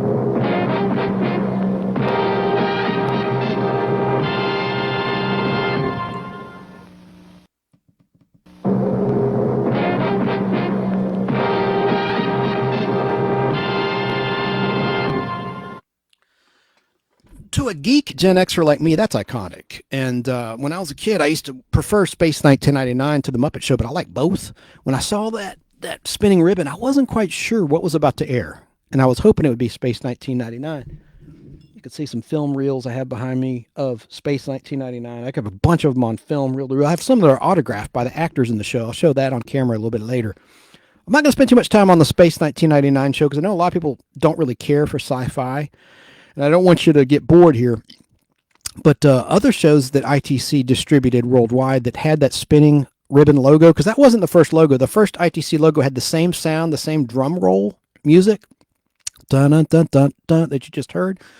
But they added the spinning ribbon in the mid-1970s when Space 1999 started. They changed the logo, but had the same music or sound of the drum roll. But there was another show that had the spinning ribbon, a show called The Persuaders that starred Roger Moore and Tony Curtis, right before Roger Moore took over the role of James Bond 007 in the James Bond movie franchise. That was a cool show. You look it up on YouTube, The Persuaders. That was a good tongue-in-cheek espionage show starring the former Saint Roger Moore and Tony Curtis. Great pair. But back to Space 1999. The reason I bring this up, oh, shit. Oh, shucks, excuse my language. Was that over 47 years ago in England, on Monday, January 26th, 1976, at Pinewood Studios in the United Kingdom and England, production of the second season of Space 1999 began. I'm going to show things for the camera while I play an audio piece. For the listener, I want to have some good visual aids for the watcher. Let's see here. Where the hell? Oh, yeah. Here are some promotional scenes. This is about a minute and a half, maybe 2 minutes long. And I friggin' love these clips. Let me see here. Thought I pulled it for you. And then I want to talk about the balloon incident. I don't go into politics. I don't talk news. Because I want to be a safe zone for people of all persuasions to come and go. And that's the truth. I want to be a distraction from the depressing news because I get depressed by it. I get sad and depressed by all this crap going on in the news. Let me find this clip for you now. And there's nothing wrong with it. I engage in it. I want to stay informed. Don't misunderstand.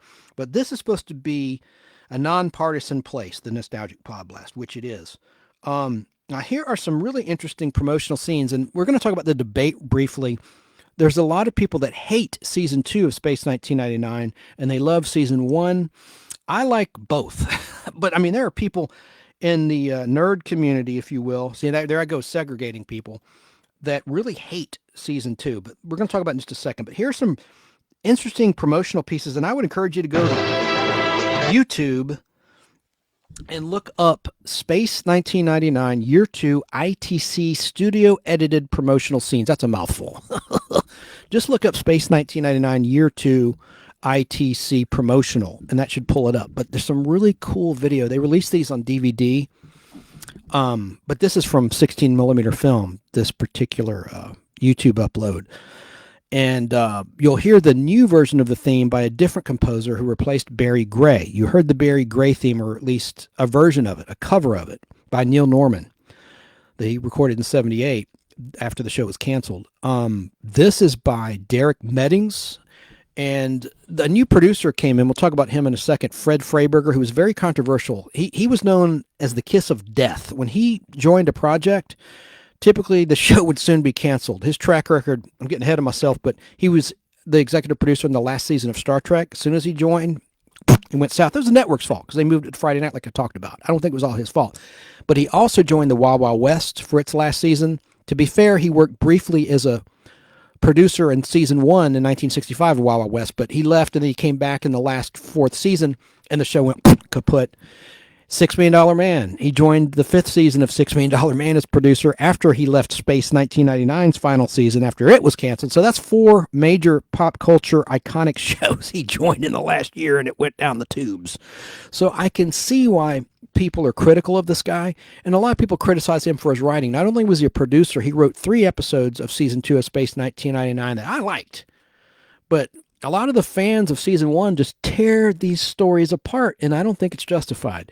Let me play that promotional piece. They also made changes. Barry Morse's contract was not renewed. I didn't mention he was another high-profile actor. He's actually a British actor with Canadian roots, who was Lieutenant Philip Gerard in The Fugitive. So American audiences knew him. That's why another reason why he was signed to do Season 1 of Space 1999. ITC thought it was in the bag to go network. They couldn't believe ABC, CBS, or NBC didn't pick it up, but they didn't. And it went syndicated. So in Season 2, Barry Morse was replaced by Catherine Schell, who played the Mr. Spock type role, as was Barry Morse. He was basically the scientific brain. He was a human, not an alien, but he was just the brain of Moonbase Alpha. That's the name of their base on the moon. I'm going to do a whole show on Space 1999 in the future. I know I'm getting way longer than I wanted to about this subject because most people don't give a shit about this, but to me it's interesting because it was produced at the same time as the first Star Wars movie, at least Season 2 was, so it had a Star Wars vibe, And there's a tragic element to the end of Space 1999. I mean, nobody died when I say tragic, but tragic because it could have gone on for many more years had something not happened. But let's listen to that promotional piece where you hear that new theme by Derek Meddings. What's cool about these, there's 3 short promos I'm about to play. Let's see, it's a minute and 30 seconds. Perfect. They're 3 30-second promos. They use the theme and you don't hear any dialogue. It's the music, and there's cool visual scenes like Maya transforming and leaping into a Black Panther. And she's attacking these hostile aliens. It just, there's cool shit like that. It's kind of visual, but still you can hear the theme in the audio, and there's cool audio to it. There's just one little, I think 1 or 2 pieces of actual dialogue at the end of the last trailer, but let's listen.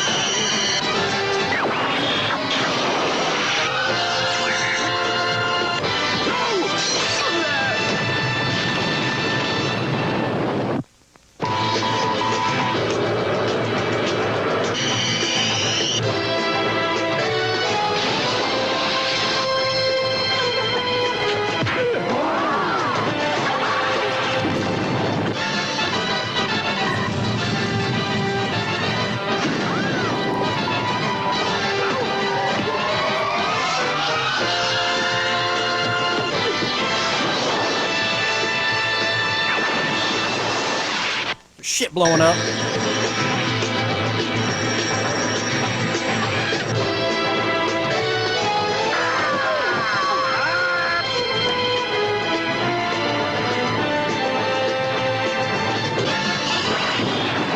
Time is running out, Sandra.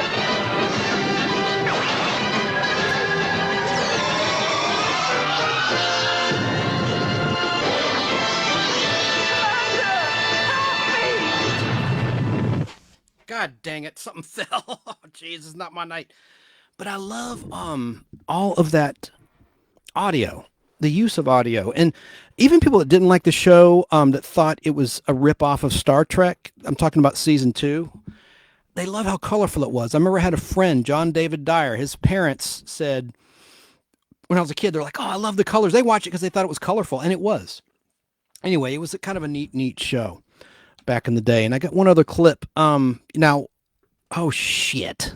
Excuse my language, folks. I'm having all sorts of technical problems. Let's see. Where am I? Oh, about 1999. I have another clip I want to play. I just played, you could hear the original version of Derek Meddings' version of the Space 1999 theme. Going to play a quick cover so I can show, I have all sorts of novelizations and books and 1999 items I want to show, like soundtrack record behind me. But also there was a comic book series by Carlton Comics that John Byrne, a lot of comic book people know who John Byrne is. He drew some of the issues and the covers. And I think there's only 7 issues of that comic book. John Byrne didn't work on all of them, but it was a cool little comic book. Now, here is more Neil Norman.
supposedly one of the executives said, we want a strong drum beat, like the Hawaii Five-0 theme. And that's what they got with composer Derek Meddings. I like both versions of the theme. Before the camera, I held up, and it fell over, I have a mint condition copy of The Making of Space 1999. I love making of books. This is pre-internet. A lot of fun. I got all sorts of stuff. I've got Making of Star Trek also. I'm trying to figure out how I can do this. Show the viewer these items I pulled, because I had to really dig for them in my collection. I got all sorts of stuff here. And I want to show you. I have some of the novels. They have cool covers and things. But gosh, when that falls over, it freaks me out. Because it is valuable to me. This is something else. The Making of Superman, the movie. It's just an example of another making of book. Mint condition. I have two or three copies of this book. I just love reading making of books of things, movies that I like and television shows that I like. You don't read enough, Chance. Sure I do. I read about TV and music. Oh, I'm just kidding. I read fiction as well. So 47 years ago, season 2 began of 1999, and it was on at Pinewood Studios where the James Bond movies were filmed. The Superman movies were filmed there, with starring Christopher Reeve. All sorts of cool stuff. It's one of the best studios in the world. And here in Atlanta, Georgia, on the south side in Fayetteville, about a dozen years ago or so, they opened a Pinewood Studios in America. And a lot of the MCU projects have been filmed there, which is exciting stuff. But season 2 of Space 1989, speaking of exciting, it was exciting. And writer-producer Fred Freiberger, whom many despised and labeled a jinx to TV shows, actually I thought did a good job. He made some good changes. But so many people they say year 1 was the gospel, and it did have a really cool blend of horror and science fiction elements, and they got away with a lot of gore because it was a syndicated show.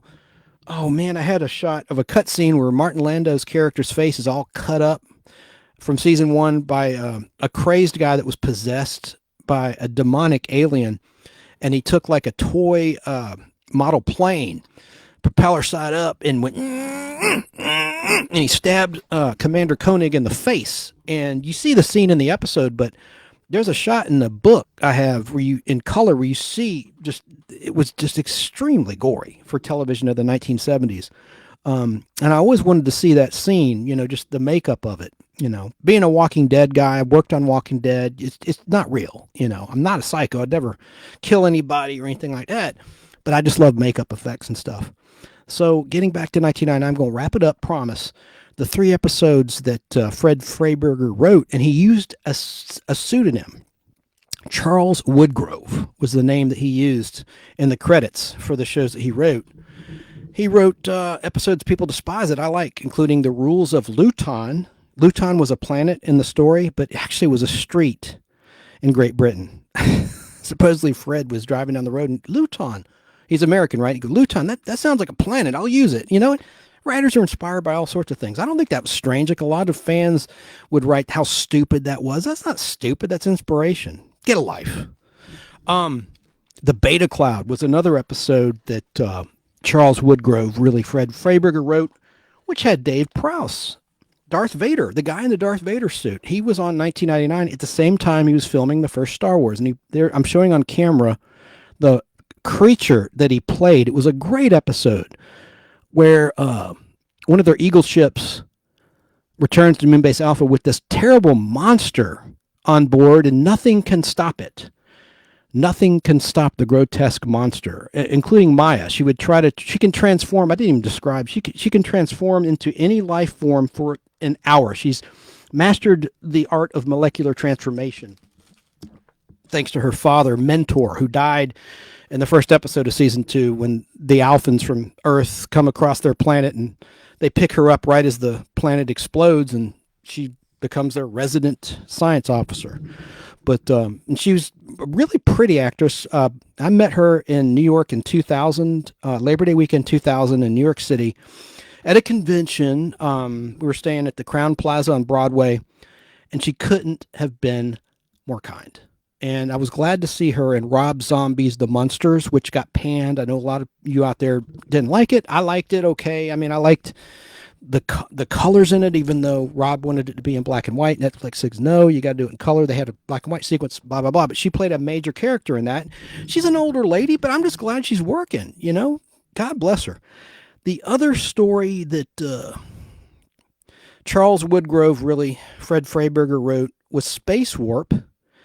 And that was a cool one that featured Maya, where she's got like a fever and she's transforming into monster after monster.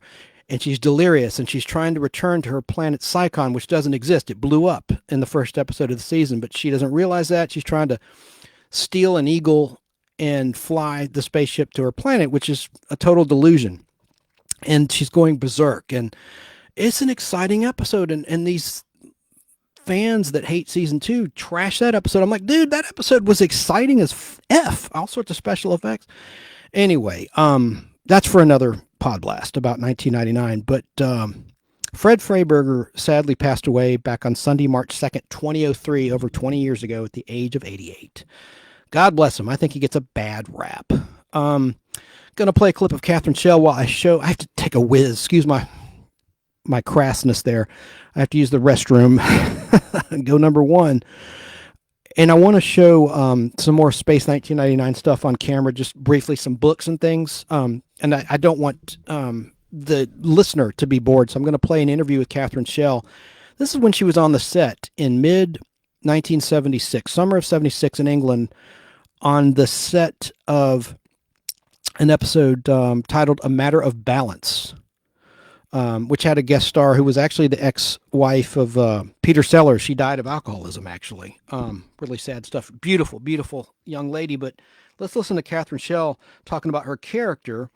This is a publicity clip, because around this time was when season 2 was starting to air around the country. So while they were in production, they did this little interview with Catherine Schell on location outside. And I want to play that for you now. See how long it is. Oh, it's only 2 minutes long. I thought it was longer than that. I need more time to relieve myself, and I'll find another clip for the camera, because I want to show you this stuff. She's kind of goofy with her laugh here. I love her. I shouldn't say that. Hang on. In Pink Panther, I played a human. And in this, I'm playing an alien. I'm playing a Psychon. You don't know what a Psychon is? No, I don't blame you. It's a planet that they come across, you know, from Moonbase Alpha, as the moon just sweeps through space. They come across a planet called Psychon. Sorry, these are bees that are going around me. And they're looking for a particular mineral, which their sensors have picked up, that the planet contains this mineral. And they go to explore, and all sorts of weird and wonderful things happen to them, and some awful things as well. And amongst them is they meet up with me, and the planet is about to explode, and I'm telling you it in about that little. And as all of that happens, they rescue me. And this is how I become the resident alien of Moonbase Alpha. I have the power of molecular transformation, which means that at any time I can transform myself into anything that's alive. I mean, it could be a tree, it could be a plant, it could be a carrot, or all sorts of animals, other people, other space creatures. Whatever I can concentrate on, which is alive, I can transform myself into. I've been a gorilla. I've been King Kong. I've been a black leopard, various birds, beautiful sort of like hawk type birds. I've been a mouse, a beetle. I've been a tiger, a lion. Those are the animals. A dog, several kinds of dogs actually, and space creatures. Weird, sort of strange, wonderful creatures. Well, I was a little bit lucky with this one because I did do one episode on the last series, so I knew Martin and Barbara. I also knew the producer because of that, but they're all a tremendous group to work with, so it's quite easy to fit in, and everybody sort of has made their own place within it, and it's been very comfortable. What am I doing here today? I'm about to turn into a fox today. If you can see that animal behind me, that thing with the funny horns, I try and slip past it by becoming a fox. That's what I'm doing today. Oh, that's Research it. That's shows the end of that nostalgia clip. can help you remember ass. No, you're not going to get by me, my friend. Now, let's see. There's more stuff I want to show. Let me see if I had another clip from 1999.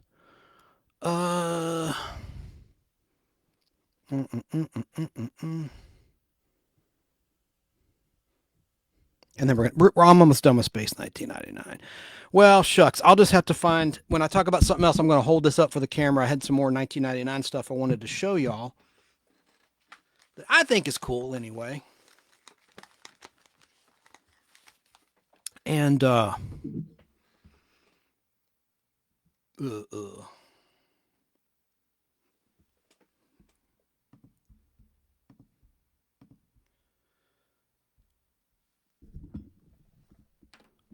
damn.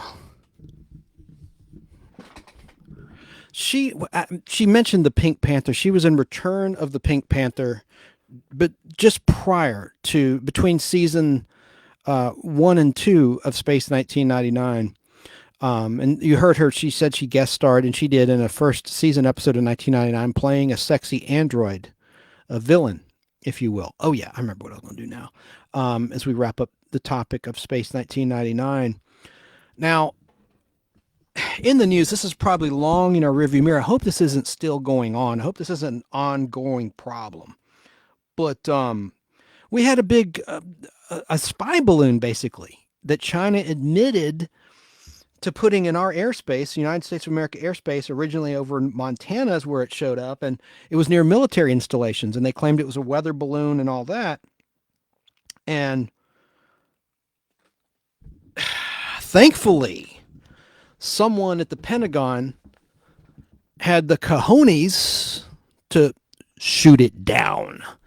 And when I heard about that, it made me think of a scene from a damn Space 1999 episode from season 2 titled Seed of Destruction.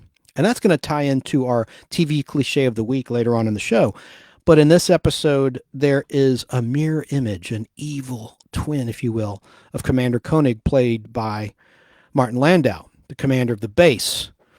And a friendly ship, an Eagle, is going to the crystal where this alien force who is impersonating the commander came from. So when he finds that out, here's what he orders. Shoot it down.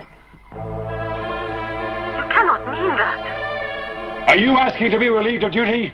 No, sir. John. John? Activate laser gun. The laser. You heard me. John, that is one of our Eagles. I gave you an order. Obey it. Another cow, man.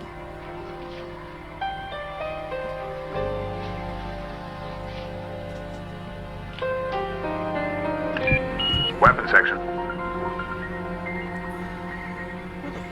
Prepare the laser gun.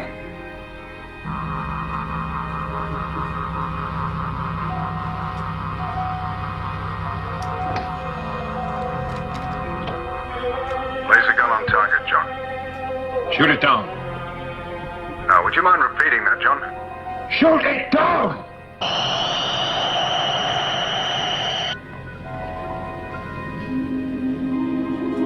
Tony, when we touch down, what's our plan of action? We'll have to play it by ear when we get there, Maya. One thing's for sure. We stay together.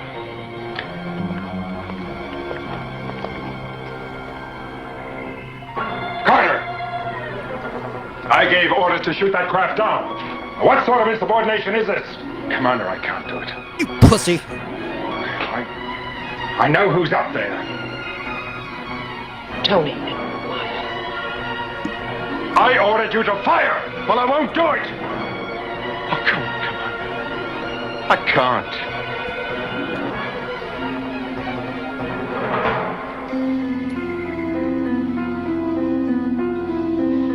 Come on, you can. John, if you fire those lasers, power will be diverted from your energy beam. That'll throw everything off schedule. Put everything behind time. You said time keeps running away from you. That's what you said, isn't it?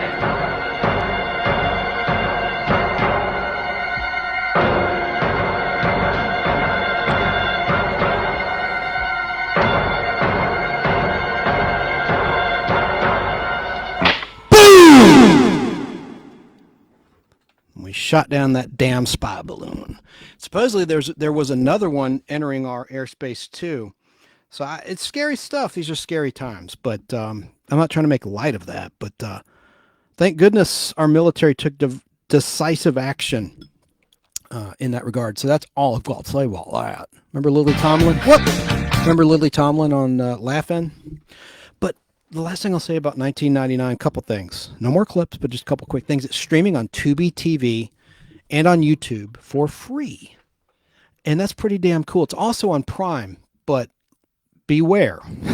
Be aware that Prime has sped up European prints that are basically from the PAL format, PAL PAL. And what that means is the frames per second are sped up for not needing to cut scenes, since shows back then were 52 and 51 minutes long.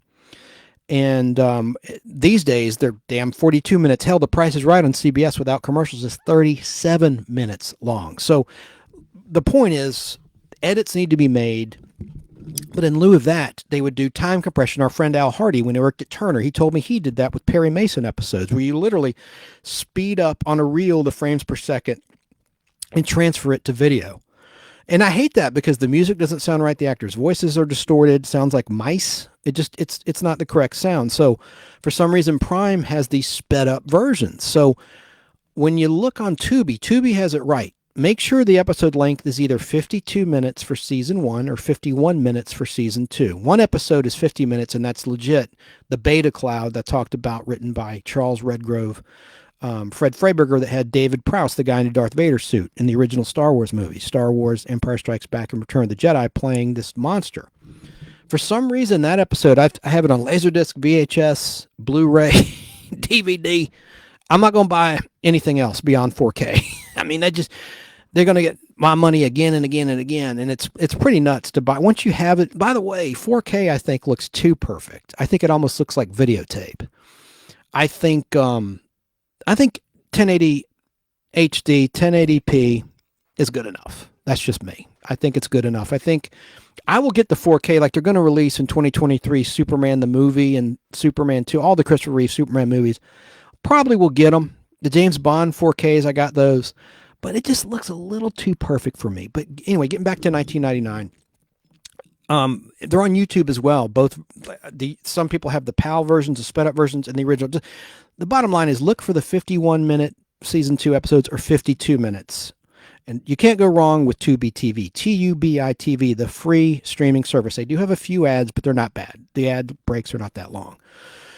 And they also have UFO or UFO, which I highly recommend, which is the precursor to Space 1999. And that's also on YouTube.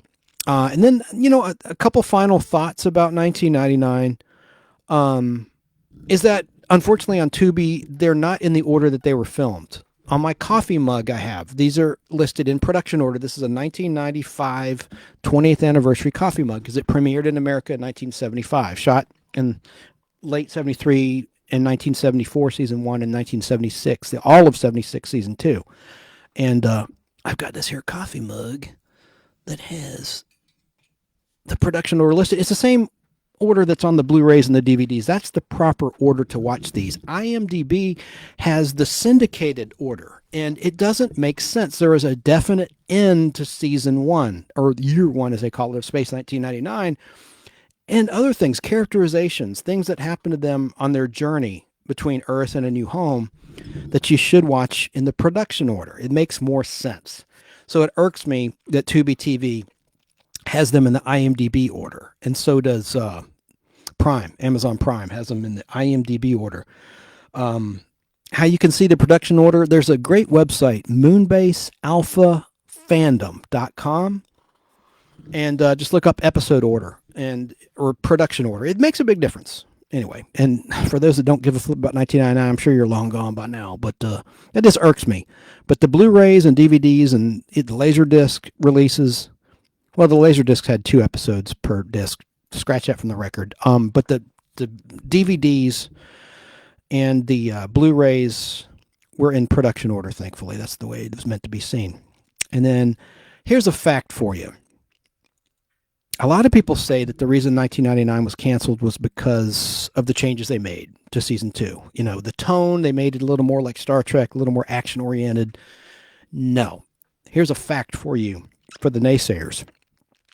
The main reason that Space 1999 was canceled was because the head of ITC, I mentioned earlier, Sir Lou Grade, decided to use the entire budget from Space 1999 for a new movie he was planning called Raise the Titanic, which bombed. It was a terrible decision. It proved to be a bad one because Raise the Titanic was a failure at the box office. On the other hand, mere weeks after Space 1999 ceased production in England, Star Wars was released by 20th Century Fox on May 25th, 1977 in limited release, and then everywhere by June 77. It caused an immense interest in outer space television programs and films. Space 1999 would likely have continued for many more years and seasons had Sir Lou Grade not pulled the plug prematurely, using that budget of 1999 for Raise the Titanic, because the ratings were still good. Stupid move. Now here's some opinion. People pretend that season 1 of 1999 was so superior to the second year, and that's the reason why 1999 ended. Look, in season 1, you had some abysmal episodes, such as one titled A Matter of Life and Death, which was the second one produced, Ring Around the Moon, the fourth one produced, and Missing Link, the seventh one produced, that were absolutely banal and terrible. And let's face it, I mean, Space 1999 was a partial clone of the movie 2001 or 2001, A Space Odyssey. Even the name, like 2001, A Space Odyssey, is like Space 1999. It's similar, has a year and then space.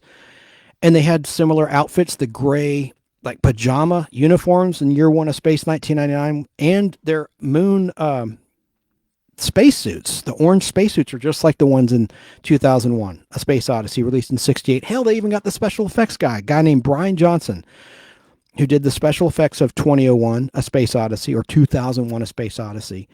And they hired him, the Andersons did, to do the effects of Space 1999. He was a brilliant special effects artist with models, and he went on to do The Empire Strikes Back. After George Lucas had a parting of the ways with John Dykstra, who was the head of the special effects of Star Wars, he left to do Battlestar Galactica, really chapped George Lucas. So he brought Brian Johnson in from Space 1999 to handle The Empire Strikes Back, Return of the Jedi, and he was just a genius. Now, some of the effects with explosions and things, you know, are dated, and the Eagles themselves, I'll hold one up for the camera, were kind of not very aerodynamic, you know, with the way they would maneuver around, kind of like an awkward airplane. They had other ships called Hawks that were more aerodynamic. Those were like the war machines, the war version of the Earth fleet of Eagles. They were called Hawks. Like, you know, like an asshole that likes war or something, a hawk. Who likes war? I don't. In the final clip, I am going to play one more clip of Martin Landau, God rest his soul. I had lunch with him on the set of the Anna Nicole Smith movie. I was there doing a little scene.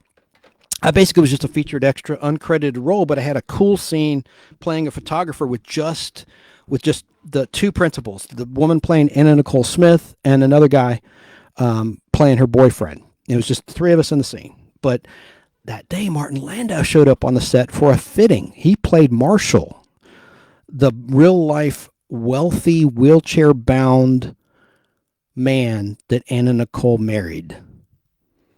Anyway, so he shows up for a fitting, and I'm just in the hallway waiting, you know, in between shots to do my scene, the crew's setting up. And this door opens from outside, and I see this light, and then Martin Landau walks in, and I look at him, and I go, Commander Koenig, and he smiles so big. And after his fitting, we had lunch. It was just a closed, small set. And I had sat right next to him, talked with him, and I talked about how I have all these episodes on 16mm film, and he goes, you know, they're out on Blu-ray now. You know, like, he thinks I'm lost in the past, and to a certain extent I am, I guess. But I said, oh, no, I have that too. But I have reel-to-reel film. That's how I watched the show. Here in Atlanta on WVEU TV 69, they use 16mm film prints. It's an independent station terrible, faded, really scratched up prints, but that's how I really watched the show. Even when I was a little kid, I watched some of the first run season 2 episodes, but I mean, I was like 5 years old. You know, it's hard to, I don't remember much of them. I do remember our family wanting to go to Six Flags one year, and I wanted to stay home and watch Space 1999. They're like, "Are you crazy? We're going to Six Flags." My dad's like, "We're going to Six Flags. What do you?" And I said, "Okay, let's go." I wanted to watch more of that Beta Cloud episode, which I didn't know it was Darth Vader in that suit. I mean, it's just a killer episode from season 2. The Beta Cloud, of just a lot of action and stuff. So don't let anybody say that year 1 is so far superior to season 2. I like them both. I don't like one over the other. And I always get excited when I would see Maya was in an episode when it would come on TV.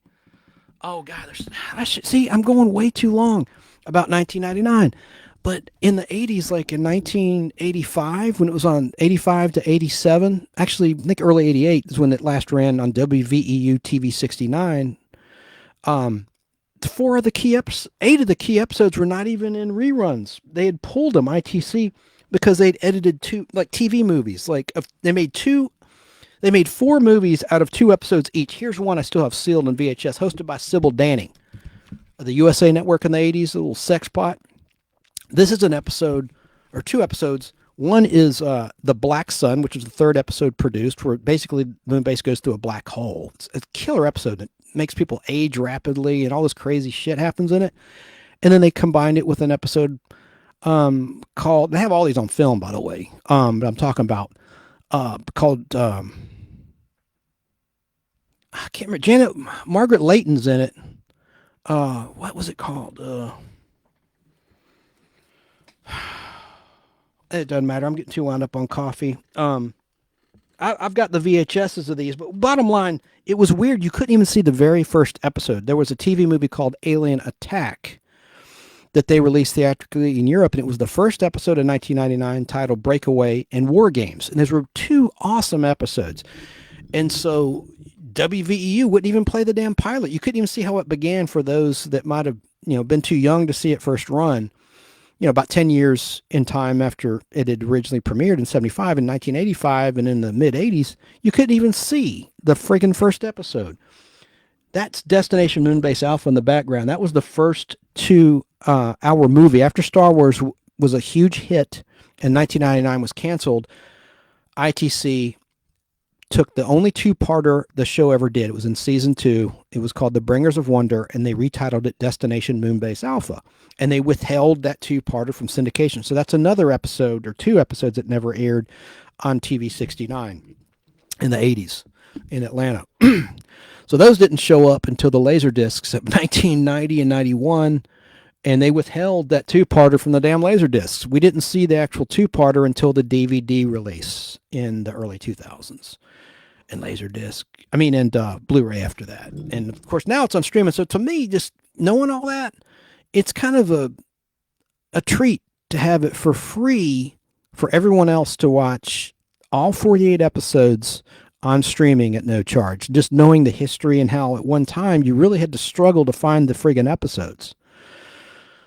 But it was exciting when those Laserdiscs came out on uncut. Except there was one episode, Ring Around the Moon, a terrible episode that was released on Laserdisc, missing scenes. It missed like part of the 3rd act. Anyway, but I'm going to do even a deeper dive into UFO in 1999 and Lost in Space later in 2023 or 2024 here on the Nostalgic Pod Blast.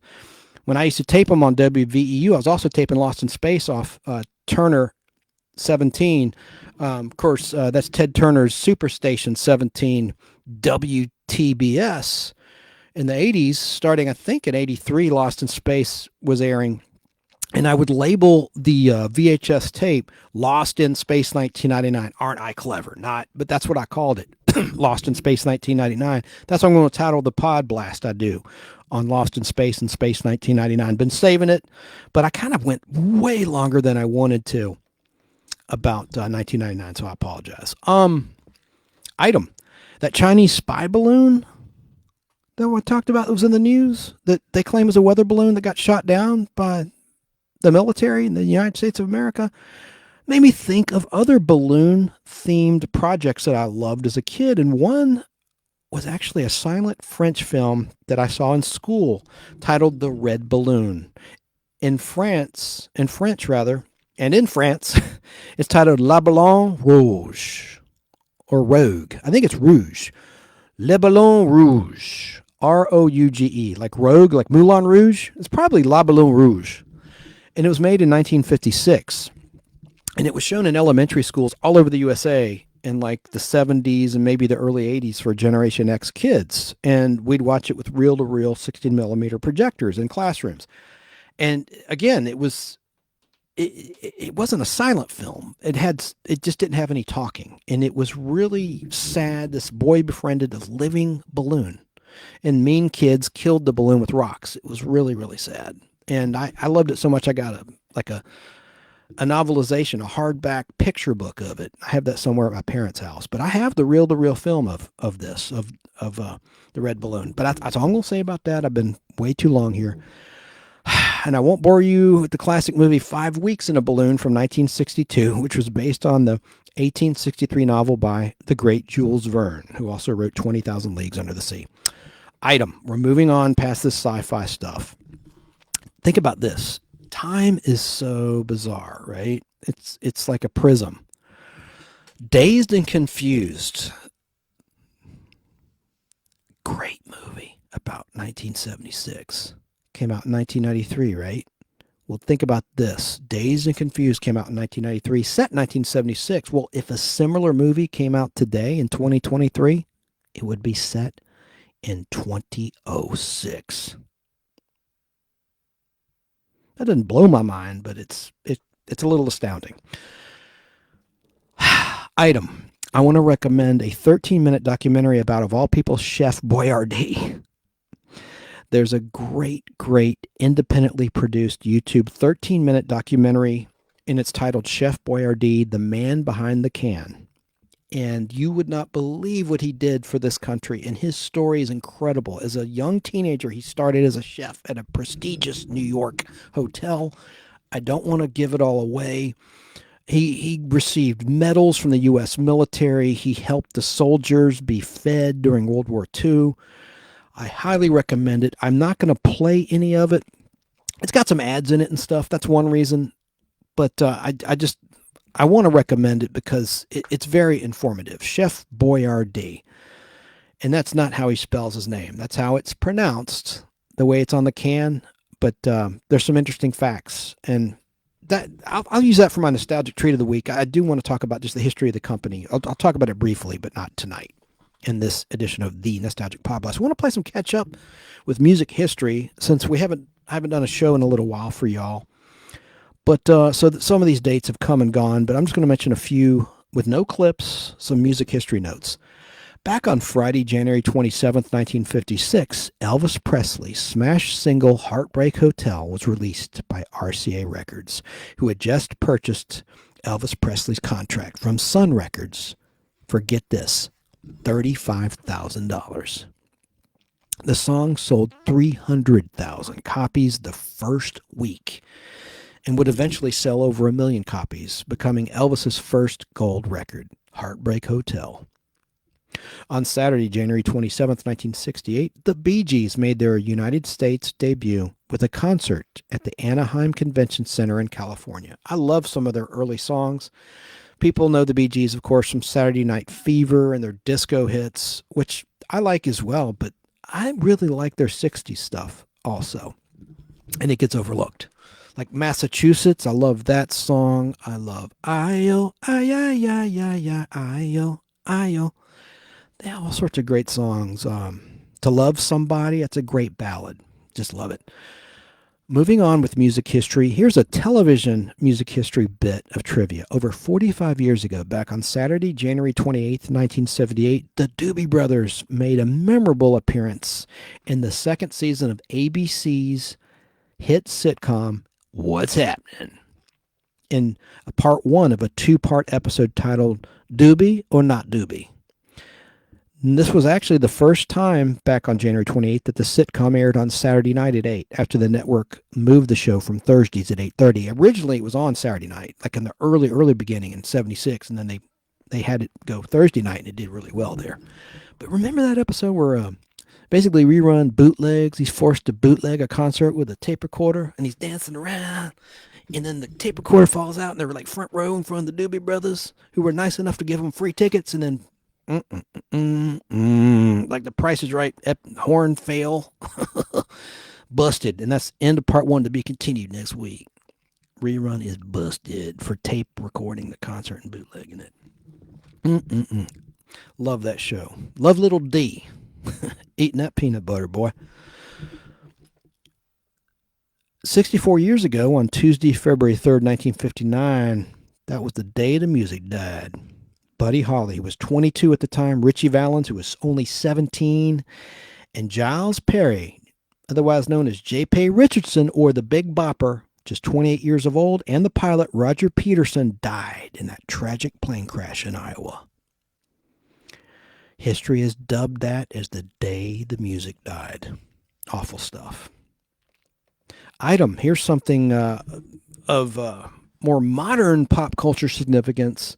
A lot of people don't like the Marvel movies. I get it. I know Al Hardy, and I don't get that about our friend Al Hardy, because we watched all the Marvel movies up until Avengers Endgame together during COVID and stuff. It is spectacular home theater set up on Blu-ray and whatnot, and in the theater a lot of cases. So he's kind of parroting what some big time directors have said about Marvel movies, like saying, "Oh, that's not real cinema." Like the great Francis Ford Coppola we talked about earlier. He's been on the record of trashing the Marvel movies. So has Mr. Martin Scorsese. And they're awesome artists, and I get it, but they haven't seen the box office success of the Marvel movies, and it would probably make me a little jaded as well. I mean, a lot of people could say that Scorsese is a one-trick pony. All he does are mob movies, and that's not true. He did Alice Doesn't Live Here Anymore back in the day, which the sitcom Alice was based on, with Ellen Burstyn as Alice. He's done a lot of diverse things, but he is known for his mob movies these days. But I got nothing but love for those directors.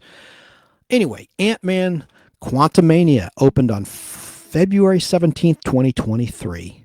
And it, of course, kicked butt at the box office. And I loved it.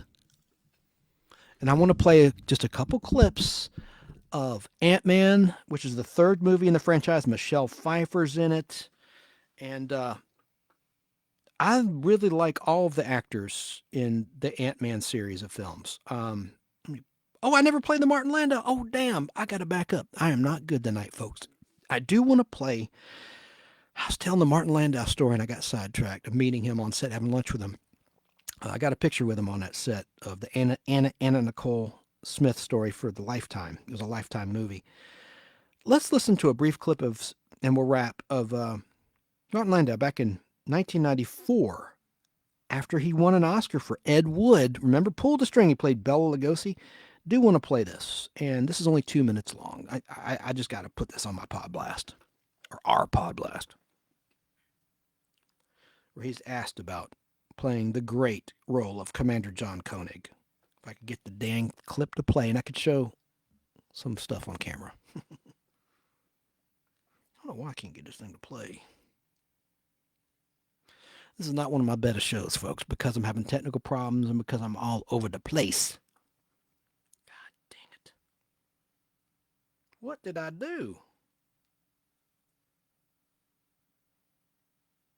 Hang on. Wish I could edit this, but I can't. It's live. I like to do it live. Live or go live. Maybe it's a sign I shouldn't play it. Maybe I should just move on, but I'm such a fan of this show. I want to document this stuff because sometimes things disappear from the web. I don't want this to disappear from the web. There we go. Here it is. It's from 1994, and Martin, a lot's been said about Baywatch, the TV show being syndicated around the world, and how that's a real daring thing.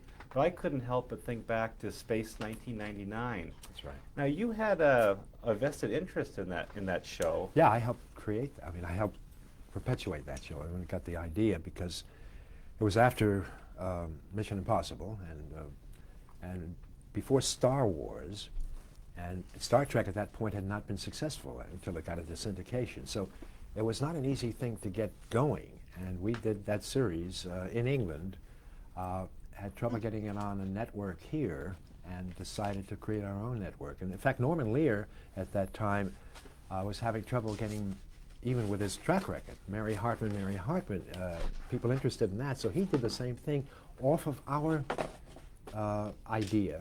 And I remember Norman, who I've known for years, came up to me and said, what you guys did is interesting because it's an alternative. If, up to now, if networks say no, it's no. And we're going to do what you did because no one will take Mary Hartman. And so I guess, we did break some ground there. How big a gamble was that for you at the time? Well, the gamble really was we had shot 24 shows by then, and ABC at the time said, we'll put 13 on. And we said, wait a minute, Lou Grade and our ITC group, and I was involved because I was a part owner of that show, said, wait a minute, this isn't like a pilot and a promise. We have 24 shows. I mean, why put the 24 on? And they wouldn't. They'd only take 13. And we figured, well, if they cancel, what happens? So the idea was not to do that. I guess they were a little nervous too about, a series going to a foreign country. Most everything was in various sound stages at various Hollywood studios. Universal had so many, and Warner's had so many, and Fox had so many. And here was this, though there were 2 American actors, the rest of the show was clearly English. And I think, in terms of commerce, England needed, we were the only film show shooting in all of the British Isles. The Avengers then came on the next year, and there were 2 of us, but that was... Yeah, and you know what the next project that Martin Landau did with his wife at the time, Barbara Bain, after 1999 ended? The Harlem Globetrotters on Gilligan's Island. The final TV movie aired in 1981, reunion movie of Gilligan's Island. And Tina Louise didn't take part in those movies as Ginger.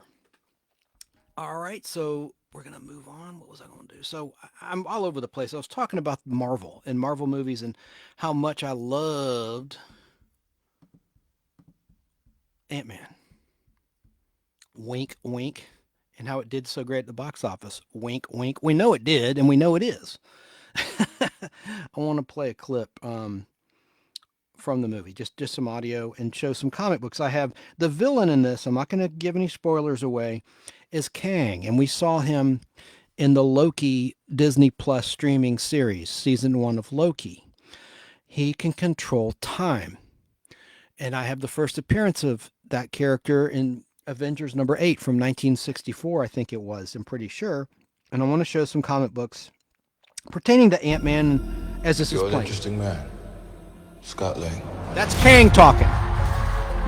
You're an Avenger. You have a daughter. But you've lost a lot of time, like me. We can help each other with that.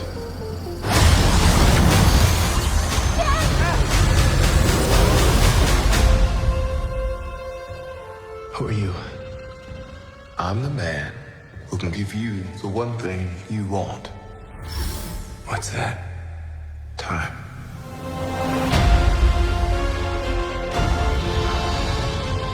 It can rewrite existence and shatter timelines. You cannot trust him. I don't care who this guy is. I just lost so much. He can give us a second chance.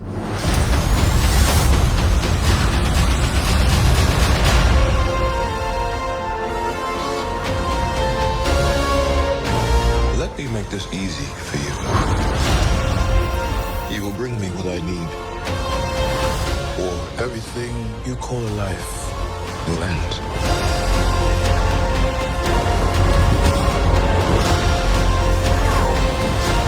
This is all my fault. You may not want her to watch this. We had a deal.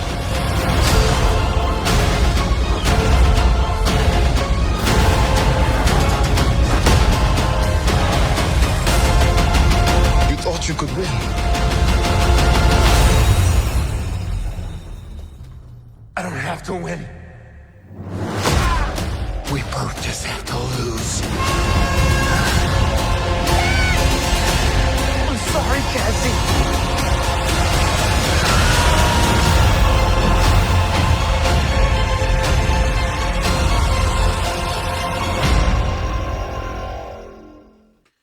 Yeah, Ant-Man and the Wasp, Quantumania, which is the third Ant-Man movie.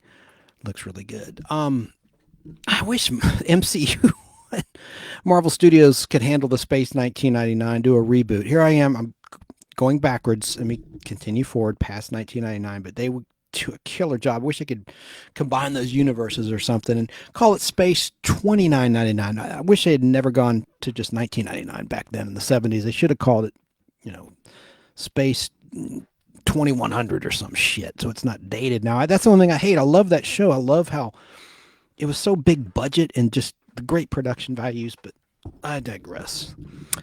Item. Of course, February was Black History Month, and I just want to salute one actor. No clip, but one of my favorite actors. It doesn't matter his color or creed or religion or anything. Lou Gossett Jr. These days, he's 86 years old. Don't want to jinx him. I hope he is beyond 100. He lives beyond 100.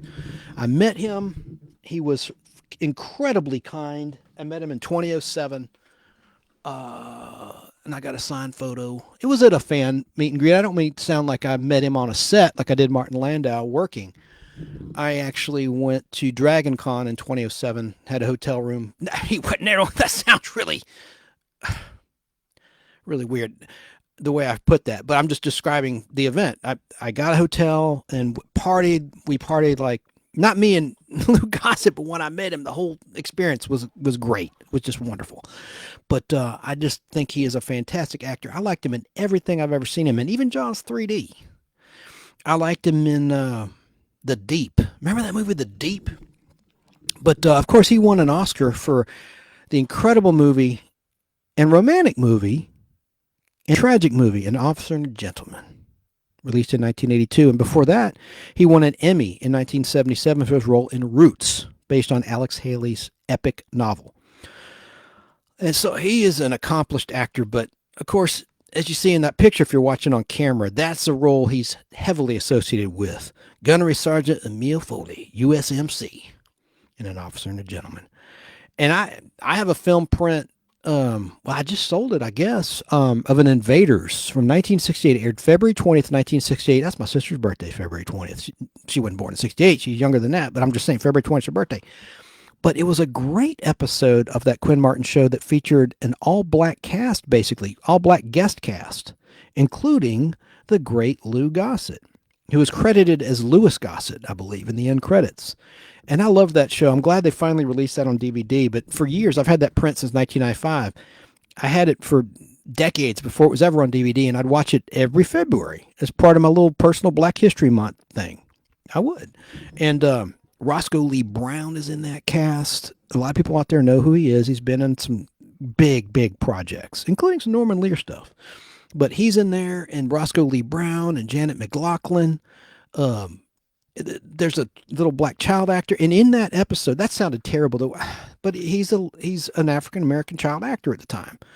And what's interesting is in that show, I've talked about it a lot on the Pod Blast, the aliens, no matter what they appear to be in terms of a human race, some of them have a mutated fourth finger that gives away the fact that they're aliens. Well, in this Invaders episode, the aliens mess up.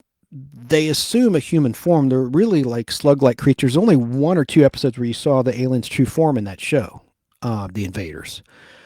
But in this one, it's titled The Vice from season 2, V-I-S-E, The Vice. It's a very well-written episode by a man who wrote Brian's Song. Good writer, black writer, and it just has a really, really good story. And it aired weeks before MLK's tragic assassination. But in that episode, in addition to the mutated fourth finger, the aliens mess up. They have the palm of the black's alien's hands is solid dark. And it's noted in the story. One of the human black heroes notices in the photo. He goes, wait, hold it. Let me see that photo again. Look at the palm of my hand. Now look at his. It's darker. His hand's darker. And that's how they know this guy's bogus. And it's a guy who's trying to get on a Senate subcommittee, and he's an alien invader. Anyway, I just love that story. That's just one aspect of it that's interesting. But, you know, and it talks about the turbulent times of the 60s in terms of race relations. It's very well written, very adult, serious episode. I love it.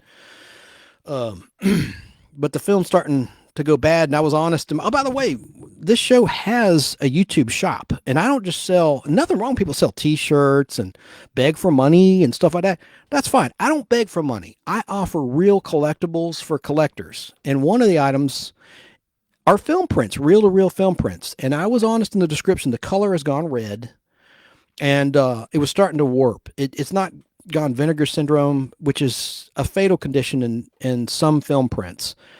And it still plays all the way through. Anyway, long story short, I've enjoyed that print since 1995. I bought it out of a magazine called The Big Reel before eBay existed. There was a monthly national magazine where people, dealers, or just individuals that had film prints for sale would place a little ad, whether it was a full-page ad, quarter-page ad, little classified ad, whatever. Before the internet, right when the internet was hitting the scene in 95, I bought that thing, that print, The Vice, and I just love it. I don't care about color. I'm not picky about color, but I'm an honest dealer. I got a great rating on eBay. Check out The Nostalgic Pod Blast on eBay if you're into 16mm film or comic books. I'm just parting with some stuff, and that's how I help keep the show going, in part. So I would appreciate your patronage on The Nostalgic Pod Blast on eBay, and if you're into 16mm film and or comic books. But that's all I'm liquidating some stuff of. But now let's talk about the nostalgic toy of the week, shall we? The nostalgic toy of the week. I like to feature a nostalgic toy or a nostalgic treat. This is a cool one. A while ago in the Nostalgic Pod Blast Facebook group, I showed a picture of this and it got a pretty good reaction. I'll put it on the camera. Talking about a movie viewer. This started in 1973. This is the Kenner Toys version of the movie viewer. And Fisher-Price Toys, different from Kenner, debuted this toy. And they would have cartridges in it. It's not battery operated. You use your hand. It's a hand crank thing, no sound. But there's a film cartridge of 8mm film inside. And you put you look through the thing, through the viewfinder, and crank it. And you can make it go slow motion, fast motion, or normal motion. And that's what got me hooked on 16mm film, I might add.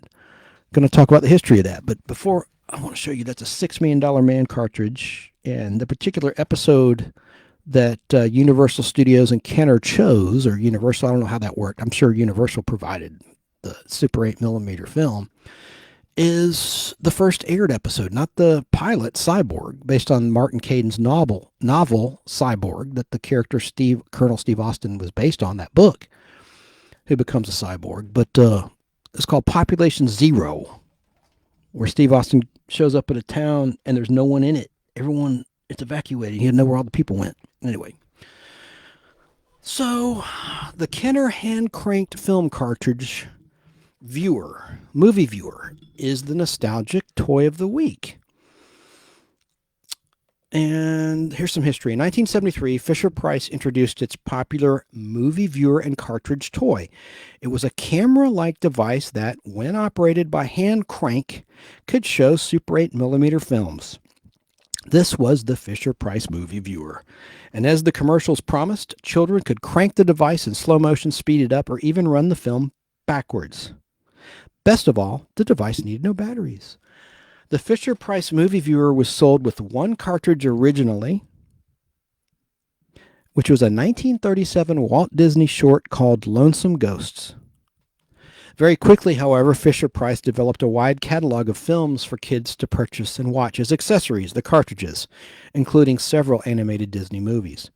Available on cartridge from Fisher-Price were Snow White from 1937, Robin Hood from 1973, Pinocchio, 1940, The Rescuers from 1977, and there were also several Looney Tunes cartridges, one of each for Bugs Bunny, the Roadrunner, and Sylvester and Tweety. Other cartridges sold by Fisher-Price included the Pink Panther. It says the Fisher prints in this article. these online articles, it irritates me when there's no editor or someone doesn't catch that. It's from a major, it's called flashback.com. And actually the author of this article is John Kenneth Muir, M-U-I-R, whom I met at that 1999 convention. He autographed this book he wrote. He's a big Star Trek The Next Generation Space 1999 fan. And I'm showing it on camera. See how it's going back to 1999? Man, I'm like in Arrested Development right now. Going back to Space 1999. Well, I'm not blaming John Kenneth Muir. He's my age. He was kind when I met him. You know, I'm just saying, you know, we all make mistakes. So, I can't believe there's that typo, but shit, I make mistakes all the time. I'm far from friggin' perfect. That's the line in Pulp Fiction. How you doing, man? Remember Ving Rhames? Are you okay? After he basically got, you know, gay raped. And he goes, "No, man, I'm pretty fucking far from okay." Remember that? Not that line. Excuse my language. Family show. Excuse me.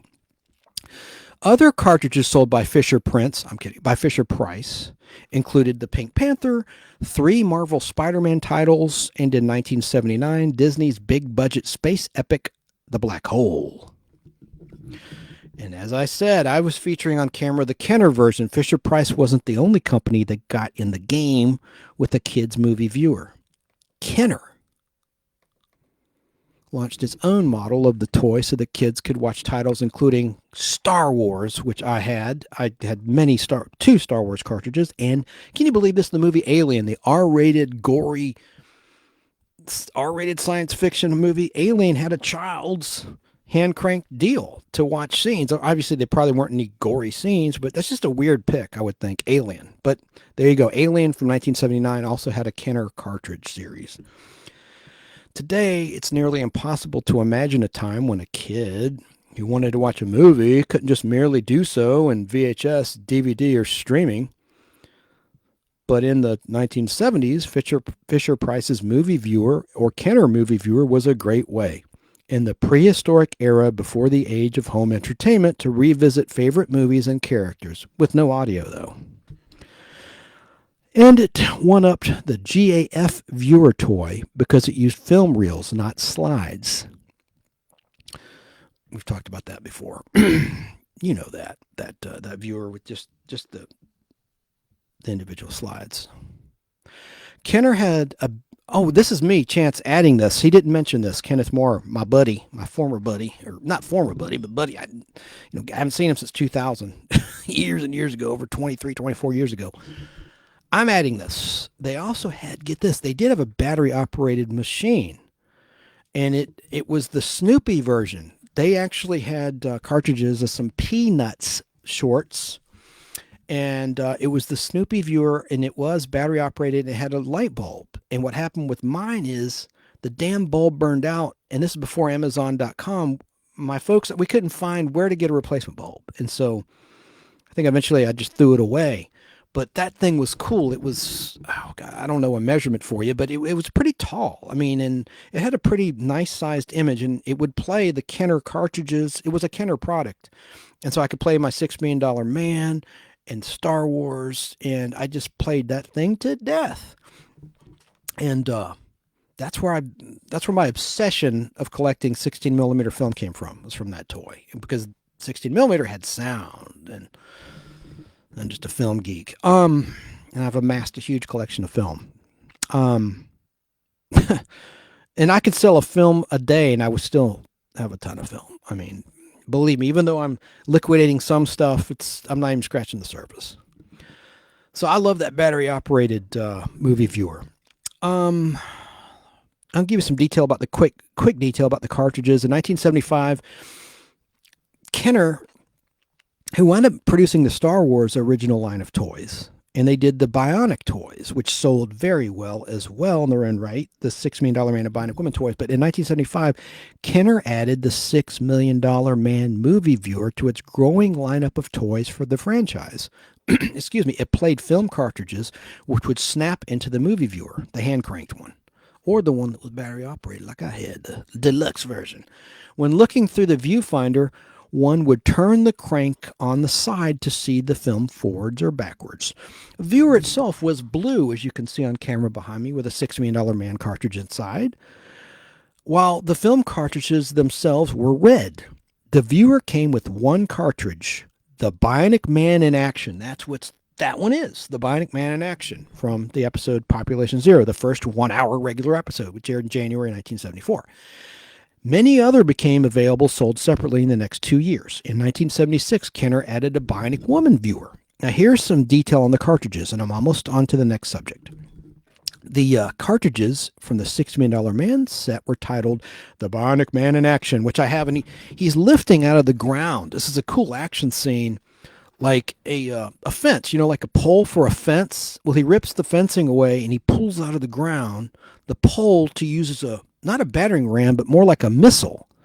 And there's a huge chunk of concrete at the base of it. And of course, there's no sound in the viewfinder, but it's a great clip where he pulls this thing out and he discovers the source of why there's no one in the town, Population Zero. They're passed out. They're knocked out by this dude in a truck with ultrasonic sound. And he's running in the viewfinder with this thing. You see him pull it out of the ground. I used to watch it over and over again, him pulling that prop, which we know now, but at the time I was like, wow, look at that. That's so cool. He's so strong. Look at him pulling that steel thing out the ground with that cement at the base. And Steve Austin's running with it. And then he hurls it in the air. They always have that firecracker sound effect, right? And then it hits that van and explodes. The van explodes, killing the bad guy inside. That was, before the show got a little more campy. They showed people actually getting killed and stuff. And Don Porter played the bad guy, actor Don Porter. And he got wasted by Steve Austin, supposedly, in that episode. So, the $6 Million Man viewer, 1973 and 1974, Bionic Man in Action, Colonel Steve Austin Adventures, don't have it, never seen it. The Crash and the Creation of the Bionic Man, don't have it, never seen it. And Bionic Feats, don't have it, never seen it. I just have Bionic Man in Action, the standard first one that you see right there on camera. Kenner Products marketed their movie viewer under different names of movies, television shows, or cartoons. As I've talked about, I'm repeating myself, including Star Wars, Alien, which is crazy, The $6 Million Man, Bionic Woman, Snoopy, etc. I had the Snoopy one too, as I said. The Snoopy movie viewer from the mid-70s had the cartridges titled I'll Be a Dirty Bird, Good Grief, Roll Over Beethoven, that's the one I had, Snoopy's Garage Sale, Chowhound Snoopy, Skateboard Olympics, Blockheads Bobble, Hang On Snoopy, The Easter Eagle, Sherlock Snoopy, Lucy versus the Masked Marvel, Curse You Red Baron. And that's the final one. So that's quite a few. The Star Wars movie viewers had, I see 4 different cartridges with scenes from the film. I had 2 of the 4. Battle in Hyperspace, I had it. May the Force Be With You, I had it. Destroyed the Death Star, didn't have it, never seen it. And Assault on the Death Star, don't have it, never seen it. The Alien movie viewer, released in 1979, had one cartridge, Alien Terror. And I remember some grocery stores carried those Star Wars cartridges, those Kenner cartridges, and I used to look and look and look for new ones to be released, and they weren't cheap. I remember they were not cheap. I would beg Mom, and she said no. Nope. I mean, I think they were like, this is like 1977. No, it would have been 78. It was 1978. Like $10, I think $10, which was a lot in 1978. By the way, Kenner Toys was founded in Cincinnati, Ohio in the year 1946 by the founders, I assume they're brothers, I didn't research that, Albert, Philip, and Joseph Steiner, Steiner.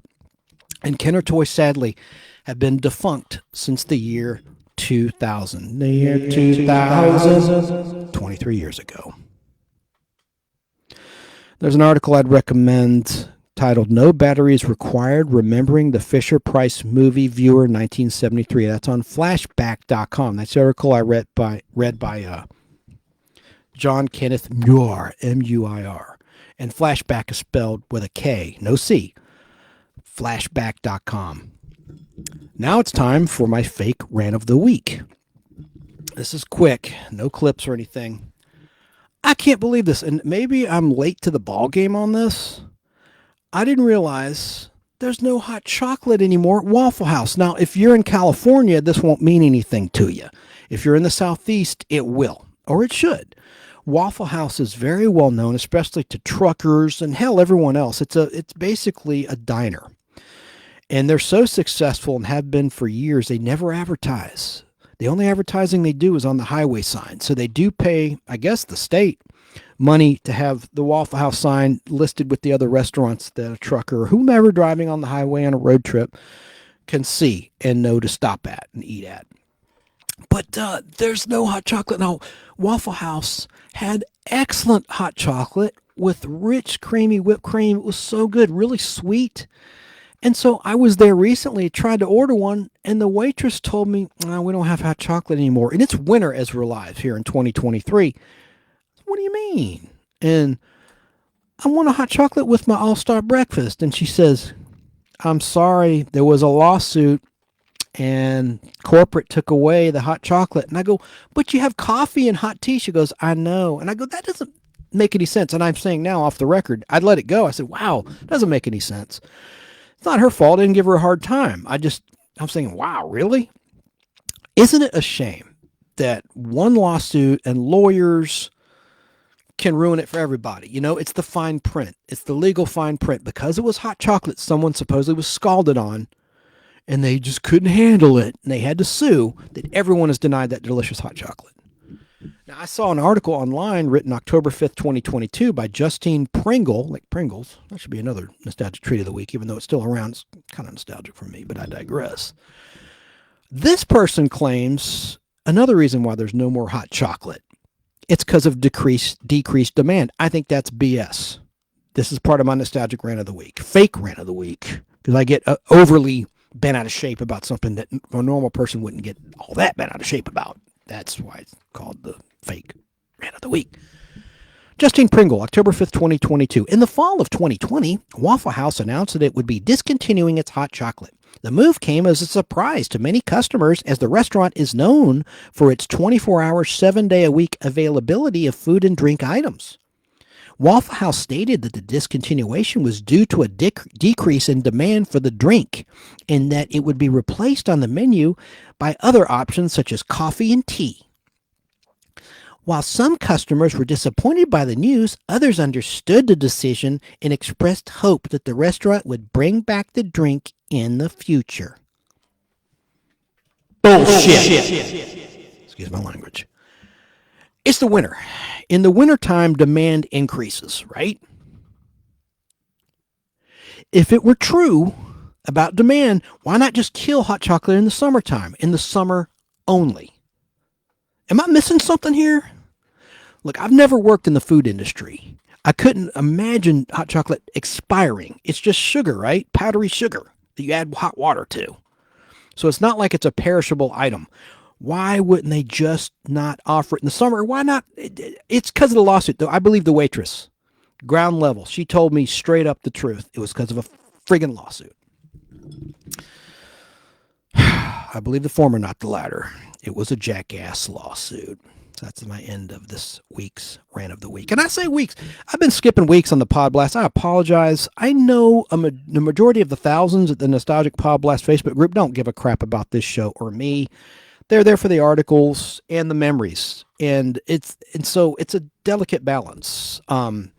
I try not to do this show too often because I don't want to annoy and scare people away with an annoying notification. Oh, that idiot's live again with his nonsense. So that's part of the reason. Also, I've been enjoying watching some DVDs. And yes, people still buy and enjoy DVDs that have DVD players and equipment. That's part of collecting, folks.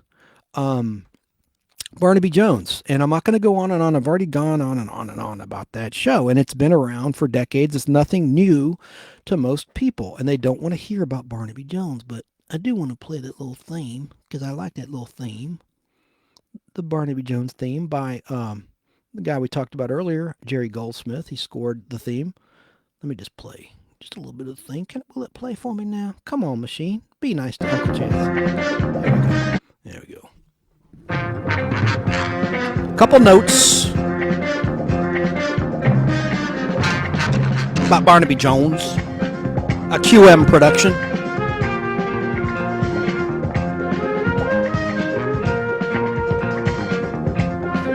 Barnaby Jones, a QM production, starring Buddy Ebsen, also starring Lee Merriweather, Mark Shera, with guest stars Kenneth Mars, Thomas Havens, Lorene Tuttle, Mark Goddard, Major Don West, Laurie Walsh. On Lost in Space.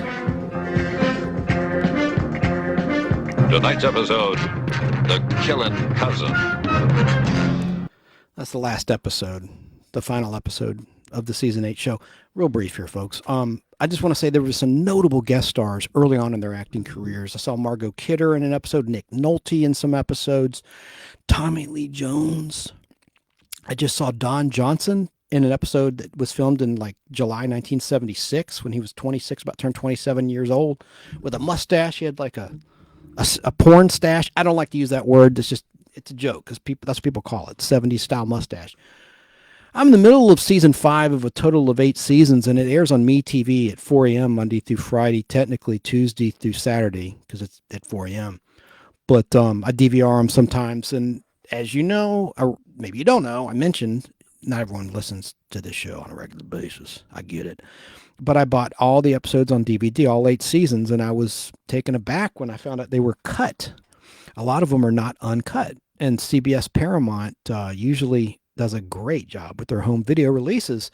Turns out a sub company released them. But did you know that Barnaby Jones is actually a pseudo spinoff of Canon? William Conrad, the original narrator of The Fugitive, and of course later he did Jake and the Fat Man, and really good actor. He was the original voice of Marshall Matt Dillon in the radio play Gunsmoke before it was a television show. Well, Canon came first. As a 2-hour TV movie and then a weekly series. Started in the 1971 and 1972 season as a 1-hour show. Wound up buying them all recently on DVD from the same company. And I haven't started watching them yet, but there was a great season 5 premiere of Barnaby Jones, which was a 2-part crossover. Part 1 was a Canon episode, season premiere of its final season. Turned out to be its final season. It went 5 years, I believe. And then part 2 is a season 4 premiere of Barnaby Jones. And it was a very dark episode. And I would recommend it. It's about like different nations over the world getting together to take control of the world resources. It's pretty scary shit. Highly recommend it. Anyway, I'm digressing here, but I'm enjoying watching the DVD for the first time, these episodes. On MeTV, I've just watched basically seasons 7 and 8. So I've only seen, of the ones I've not seen yet, I haven't seen the rest of season 5 and season 6. And then it's going to get to the ones I saw on MeTV. And when I bought them, I didn't know they were going to be cut. I might as well just got them for free off MeTV, but I didn't spend a whole lot of money on them, and it's no big deal. But because I enjoyed the Canon crossover, and he's in the very first episode of Barnaby Jones, Canon, the character, William Conrad, I went ahead and bought them. And I know David Jansen's in a 2-hour Canon. Of course, he played Dr. Richard Kimball previously on The Fugitive, and I've seen part of that episode over the years, just channel surfing. Never seen the whole thing. So there's 122 episodes, but Canon was gone by the end of 75-76 season, and Barnaby Jones continued on until 1980. And they never brought Canon back after the show was canceled to do a Barnaby Jones crossover thing. But final thing. Tommy Lee Jones, I worked on a movie of his, not to make it about me, but he directed, called The Homesman, which was shot near Columbus, Georgia, in Westville, Georgia, which is a western town, just like it sounds. There's a lot of field trips with schools to take kids out there, and it's a really cool western town. You should check it out. I think they have tours to the general public as well. And he was directing it, and I met him and Meryl Streep. Meryl Streep is small. I'm short too. I'm 5'5". She looks really statuesque in the movies, but she's not a shrimp, but she's not as tall as she looks, and she was very, very nice. And Tommy Lee Jones was awesome. He starred in this movie. A lot of it was shot in New Mexico, and then they came to Westville to shoot some stuff in Georgia, and that was a hell of a lot of fun. He's a character too. Like, I don't want to go on. I have some stories about Tommy Lee Jones, all good. They're all favorable. Of course, it was years after he won the Oscar for the movie The Fugitive, playing Gerard. He played Gerard in that movie, and he won the Oscar. And one of these days, I wish Harrison Ford would get an Oscar and Tom Cruise. Those are two actors I really like who have been denied, or not denied, but just haven't gotten an Oscar. And they may not give a flip. They're rich as F. And look at Tom Cruise doing stunts and directing, and just what a great human being, right? And just a kick-ass badass. And by the way, I met Harrison Ford too on the set of 42, the Jackie Robinson story in Chattanooga. I didn't talk with him, but I'll say this about him. He liked to watch the dailies. You know, he's a perfectionist. I say this in a complimentary manner. He wanted to make sure everything was done right. And, you know, he was watching, we were shooting at a baseball park. I was one of many. I was just an extra, you know, but they did hair and makeup, and you got the full deal, you know. I mean, they wanted perfection. The art director, costume director, everything was perfect on that show. It starred Chadwick Boseman, who went on to play the Black Panther, of course, and who sadly passed away. And man, that's sad. But he was incredible in that movie as Jackie Robinson, as was Harrison Ford. So enough said about that. But it's neat seeing a 20-something Tommy Lee Jones in Barnaby Jones and all these other actors. But it's irritating how they cut 4 minutes out of each episode. These were syndicated prints, and they're from film. You can tell they're from film. Season 1 they took from the 35mm negative and was uncut, 50 minutes. And some of the season 2 episodes were uncut. And I talked about this last time. But pretty much all of season 4 was cut. 46 minutes instead of 50 minutes. 4 minutes missing per show. Very, very irritating. Because the writing is so tight in that show, it's almost like a Columbo. And then one of them from season 4 was time compressed or sped up frames per second. So there weren't scenes missing, but it was distorted, you know, but I'd rather have distorted than missing scenes. That episode was titled Beware the Dog, which aired on November 21st, 1975, which incidentally was my 5th birthday. November 21st is my birthday. I turned 5 that day. Season 4, episode 10. The plot was about a really evil bad guy who trained a dog to attack and murder humans when he blew a whistle. He gave that command and the dog would kill. Anyway, let's move along. Let's move along to something else. That's annoying as F. Time for a newer feature that I call Appropriate Then, Inappropriate Now. Here it is. This is very brief. Calling a woman toots. You heard it in the Three Stooges back in the 40s. So wrong. Hiya, toots. Hiya, broad. Look at that broad. Look at that dame. It's just not cool, you know. And these days, you get your ass kicked by some of these chicks. But, hiya, toots. Appropriate then. And was it ever appropriate? I sincerely doubt it. I think it was insulting from the get-go. But, toots. So that's that. All right. Time for TTT. Triple T, as I call it, which stands for TV Trivia Time. I wanted to briefly talk about the time tunnel because MeTV, of course, is running Sci-Fi Saturday Night. They have since 2011, I think. And it's very cool. And it lasts all night. And, you know, you DVR it if you can't stay up all night, whatever. And they play, among all other shows, The Time Tunnel. And they recycled. And they didn't play the first episode this time, directed by Erwin Allen, Rendezvous with Yesterday, which took place on the Titanic. It's a story, it's like Quantum Leap. Quantum Leap took a page from The Time Tunnel. I won't go on and on about this. I will play a couple clips, but they played the second episode, which I watched this morning, called One Way to the Moon. That's my favorite episode. It's very serious. It takes place in the year 1978, and that show is set in the year 1968, even though it was filmed in 1966. Only 30 episodes were filmed. It aired on ABC. It had a tough time slot. Get to that in a second. I want to show some things for the camera while I play this clip. I think Bill Mooney's in this clip, but this is for way back in the 50th anniversary of the Time Tunnel. What would that be? 2006? 6, 6, 7, 7, 8, 9, 10. Yeah. It would have been 2006 that we talked about earlier when we were talking about the time warp factor of Dazed and Confused, 1993 to 1990 to 1976 versus 2023 versus 2006. I'm getting punchy. Let me play a little bit of this, and this give me a chance to play. It's only a couple minutes long, so I can play something for the camera. This is The Time Tunnel. This is a brief little documentary. Good audio, good audio. Oh, not now. Please play.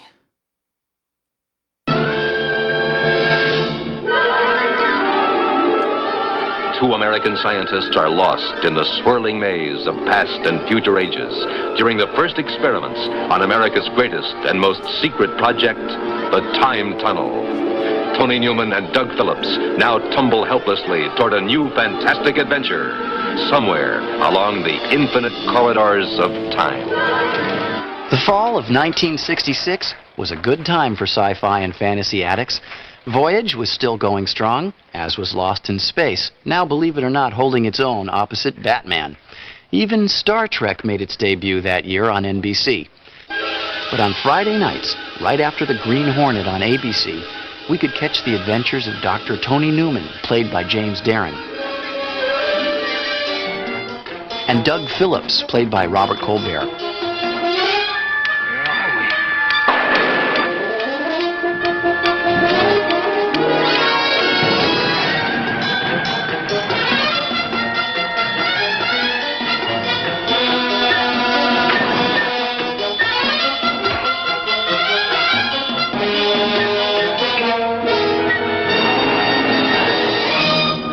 As with every Irwin Allen production, the pilot, titled Rendezvous with Yesterday, was carefully planned and storyboarded. Compare these sketches for the opening sequence with the version as it appears in the final film. This is a red alert. Red alert. All time tunnel personnel report to their stations on the double. Irwin would go to any length to make it look exactly like what the storyboard was.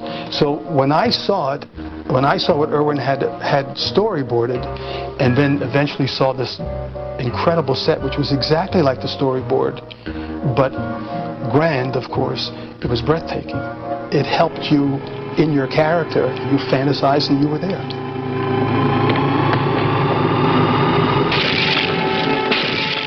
To devise the look of the series' most important set, the tunnel itself, Irwin employed virtually every graphic artist and designer he knew, eventually settling on this design. So that's the monster that's cost us all this money, It was enormous. It took 2 sound stages. It had a hypnotic effect, and just as the characters were drawn into the tunnel and taken back into time or forward into time, so was the audience. Former Miss America and former big screen Catwoman Lee Merriweather played Dr. Anne McGregor, along with John Zaremba as Dr. Raymond Swain and Whit Bissell as Lieutenant General Haywood Kirk.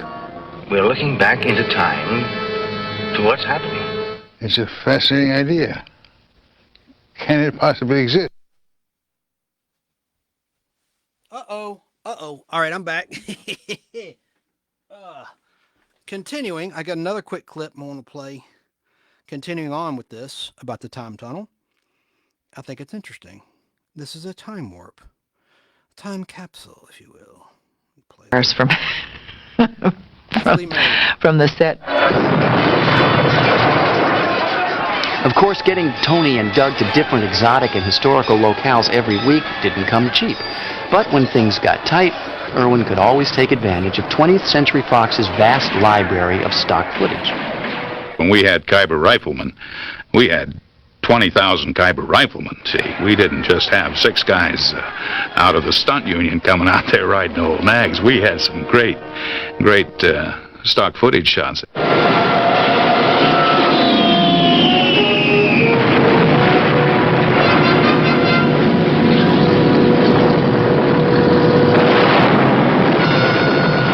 I thought it was intercut beautifully. It made the production look like it was 5 times as costly as what it actually was. I mean, that fools people today.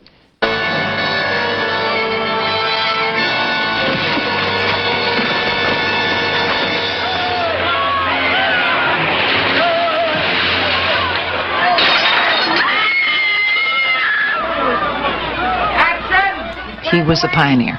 He was a man who always knew what was going on all of his sets, all of his scripts, all of his writers, directors, crews, cast.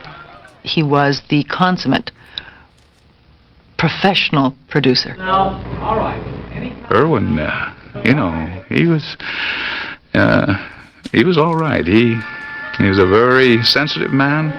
He hired good people, and that's why they've stuck with him all those years, because they could relate to almost anything he did, even though it's fantasy. But fantasy, we live in fantasy more than we live in reality. And I think that's why. There was always a place for an Irwin Allen. Although The Time Tunnel was one of Irwin's personal favorites, it lasted just one season. And despite the fact that there were only 30 episodes produced, it continues to be an audience favorite around the world. Irwin Allen really was ahead of his time. The Time Tunnel. Okay, there's that. One other brief clip, because I got to take a little break with my vocal cords, and I know you're tired of hearing my lame voice talk. Anyone that's still, God bless you if you stuck with me all this time. It's been over 3 hours. Let me play one other clip.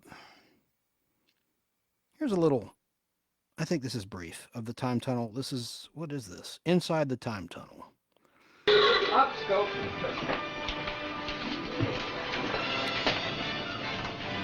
This is Irwin Allen talking. The director, creator of the Time Tunnel. He directed the pilot, the first episode. Welcome aboard the Seaview, gentlemen. I'm Irwin Allen, the producer and sometimes writer-director of this new series. I was just checking into a few of our future segments. If you'll just look over my shoulders, we'll take a peek into the future. Come on.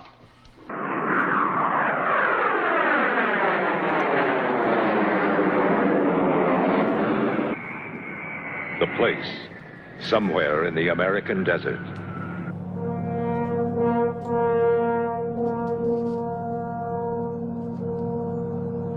In a complex more than 800 stories beneath the desert floor, the United States government has been spending billions of dollars on a top-secret project involving more than 12,000 specialized personnel living in their own self-contained city. Ever seen anything like this before in your life? The mission. As scientific director of the complex, Doug Phillips heads a team trying to be the first to send a man into time and return him without harm. The control of time is potentially the most valuable treasure that man will ever find. The problem, the project has yet to accomplish its objective. The government is threatening to cut off any further funds, thus jeopardizing the hopes and dreams of the dedicated thousands who work here. The solution. Assistant director of the complex, brash young Dr. Tony Newman, proposes a radical acceleration of the program to force the issue and extend the government's commitment. You mean today? Absolutely not. We just give up, is that it? We put our lives into this project. I'm not going to commit murder, and I'm not going to allow you to commit suicide just to satisfy a budget. That's no answer. That's not even science.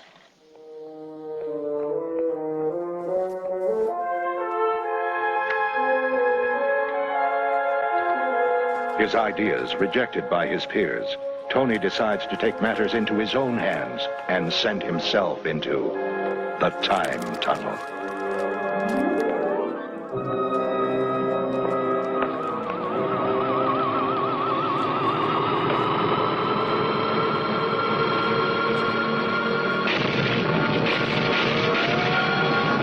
This is a red alert. Red alert. All Time Tunnel personnel report to their stations on the double. Red alert. Red alert. This is a red alert. Red alert. All Time Tunnel personnel report to their stations on the double. Doug, can't you stop him? Not now, he'd burn alive. George, start the countdown. 14, 13. Pray that it works. All right, start location probe. Jerry, see if you can synchronize the time probe. Right. Give us a power and distance measure. And find what specific radiation tool to use. I'll try. Tony just finished developing a radiation bath. That was the blue mist you saw just before he disappeared. Now, in theory, this should give us a magnetic fix, like a homing device, to enable us to locate him in time. Doc, we've collated the automatic settings that Tony used. The energy he employed could not have sent him more than 100 years forward or back in time. Probably less. And reduce your limits. Ray. I know, Doc. I'm beginning to get some irregular coordination. Unless we can return him here or to some other time zone within seconds, you'll kill him. That's what you're thinking, isn't it? Not exactly. We have a friend that's in danger. You're trying to protect me from that danger. I appreciate that. Tony's risking his life to succeed where I failed. Now, if we don't have the faith in what we're doing here and the guts to back up that faith... You let me go if our positions were reversed? Probably not. I'd turn Tony down. But I'm hoping you're tougher than I am. Prepare your briefing procedure. Ray, you'll be calling the scientific shots from this end.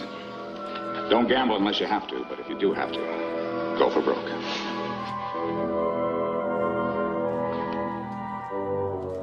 Don't worry. 16, 15. In the hope of saving his friend's life, Doug joins in the greatest adventure in the history of man. 7, 6, 5, 4, 3, 2, 1,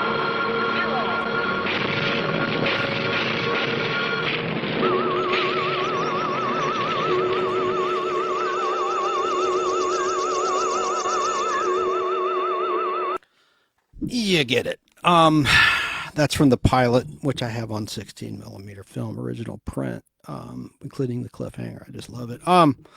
John Williams did the music, just like he did for the Lost in Space first 7 episodes. Actually, the odd numbered episodes 1, 3, 5, and 7. Then they recycled them.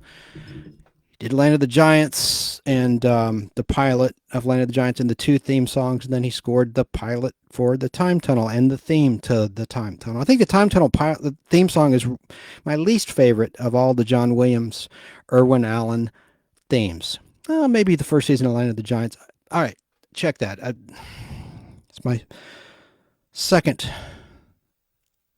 least favorite. Okay, the Time Tunnel. I like it better than season 1 Land of the Giants theme. Anyway, whatever. Like I said, Time Tunnel was an Irwin Allen produced series set in 1968, where 2 scientists, as you heard, are lost in time. Think Quantum Leap. James Darren was the star as 30-year-old Dr. Tony Newman, like Seinfeld, and also starred, as you heard in the interview piece, Robert Colbert as Dr. Doug Phillips, and they're both lost in time, with Lee Merriweather as Dr. Ann McGregor. I referred to her as Technician Ann McGregor from an article I was reading when I researched it. She was a doctor, so no disservice intended to that character. Whit Bissell starred as General Hayward Kirk, and John Zaremba was in the cast as a technician, and Wesley Lau played Sergeant Jiggs, who was in charge of security of the complex. And then Sam Groom joined the cast as Time Tunnel technician scientist Jerry for a few episodes. And I didn't mention that John Zaremba played Dr. Raymond Swain in the Time Tunnel. So the Time Tunnel episode 2, On the Way to the Moon, is my favorite episode, which originally aired on September 16th, 1966 on ABC TV at 8 p.m. And the Time Tunnel had a tough time slot. It was opposite the second half of the Wild Wild West and Hogan's Heroes on CBS. So people already tuned into the Wild Wild West to half an hour, and they're not going to stop watching to watch the Time Tunnel, right? So, man, that was tough. And then on NBC, the Time Tunnel was opposite the second half of Tarzan. So again, people were already watching Tarzan. They're not going to quit and start watching the Time Tunnel. And the first half of The Man from U.N.C.L.E. on NBC that we talked about earlier in this show. By the way, those were the first color seasons of those 1-hour shows I just mentioned. So MeTV Sci-Fi Saturday Night airs the Time Tunnel, and they do a really good job with minimal edits. The only thing they edit out is the cliffhanger ending, which I'm totally cool with. The cliffhanger ending is missing from the Time Tunnel on MeTV, but that means they don't have to edit chunks of the story. So you see the complete story is what I'm trying to say. The only problem with One Way to the Moon, which is set in, like I said, partially in 1968 and 1978, is that they use stock footage, as you just heard, about how Irwin Allen operated on the cheap to save money. And so the rocket they take off from Earth in 1978, and the heroes find themselves at the base of the rocket, like in basically the cellar of the rocket as it's lifting off, and it upsets the weight of the rocket and causes all sorts of problems. And it's like a mission to Mars. And the rocket looks like a rocket in the first half of the show. And then it cuts to stock footage from the 1950 movie Destination Moon. So then all of a sudden the ship looks completely different.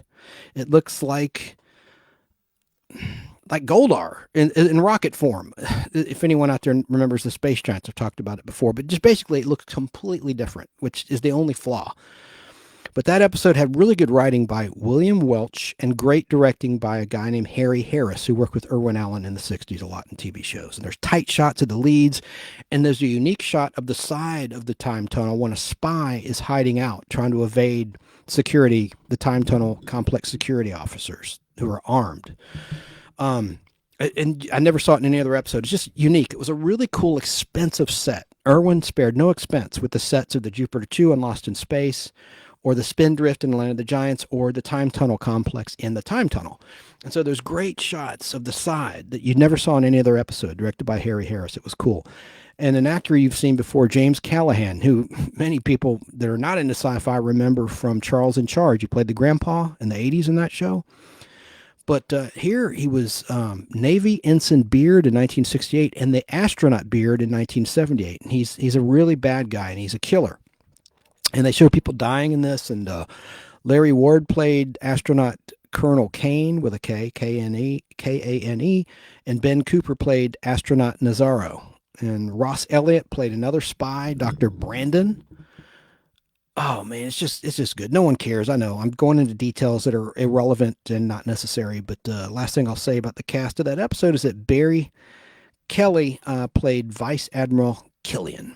And I want to read just one quick review on IMDb, and it pertains to the plot. Doug and Tony escape death aboard the Titanic in the pilot first episode, only to be hurled 10 years into their future aboard a rocket bound for the moon. Eventually it's going to Mars. Problems arise when because it needs to be refueled on the moon and then go on to Mars. Problems arise when the astronauts blame their unwilling stowaways, Doug and Tony, but the real cause is a saboteur aboard the flight. And the same man 10 years earlier is in the Tick-Tock complex. That's the time tunnel complex, Operation Tick-Tock, kind of like the Chinese spying on us. Tick-Tock. Just saying. Look, wake up. Doug and Tony must discover the identity of the traitor and stop his plans or else die in space. And that was written by a reviewer named Commander Blaylock. That's like a Star Trek character in the original series, Blaylock. Trivia, IMDb. The mission control voice is provided by Dick Tufeld, who also voiced the robot in Lost in Space. And he was a narrator in Lost in Space. And another Irwin Allen production, obviously. And he also serves as the narrator of the time tunnel. So essentially, he plays two roles in this episode. The narrator that you heard in the documentary clips and the mission control voice. 10 minutes to launch, And there's really cool, unique, strange, incidental, original background music by someone I'm not familiar with, Lynn Murray, who scored really cool, spacey music for this episode. And of course, we hear the narration for the first time in this show that two American scientists are lost in a swirling. I can't compete with the pipes of Dick Tufeld, so I won't even try. You heard it anyway earlier. Here's 1 minute of clips of just some network trailers I want to play. And I'm almost done with this topic, and we'll move on to something else as we start to wind down this edition of the Nostalgic Pod Blast. Let's see. I apologize for all these pauses. Oh, yeah. I'm going to try to play the opening and closing musical theme by John Williams, too, if the bots will let me. Deep in an underground labyrinth. Listen to this. Deep in an underground labyrinth is a fantastic invention which cost billions of dollars. The time tunnel. But what does it cost a man to face the incredible dangers of the past or the unknown secrets of the future?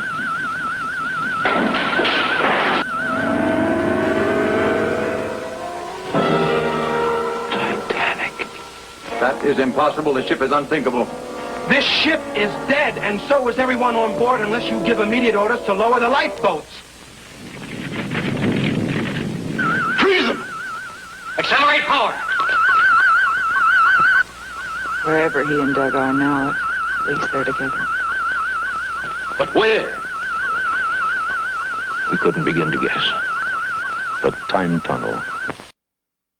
Kind of dry with that John Williams dramatic music. And then one other brief clip, and then we're going to move on from the time tunnel. The theme. Yeah, the theme. Where is it? Here it is. No.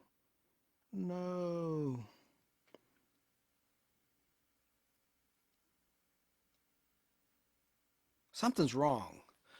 Wait a minute, I had the theme.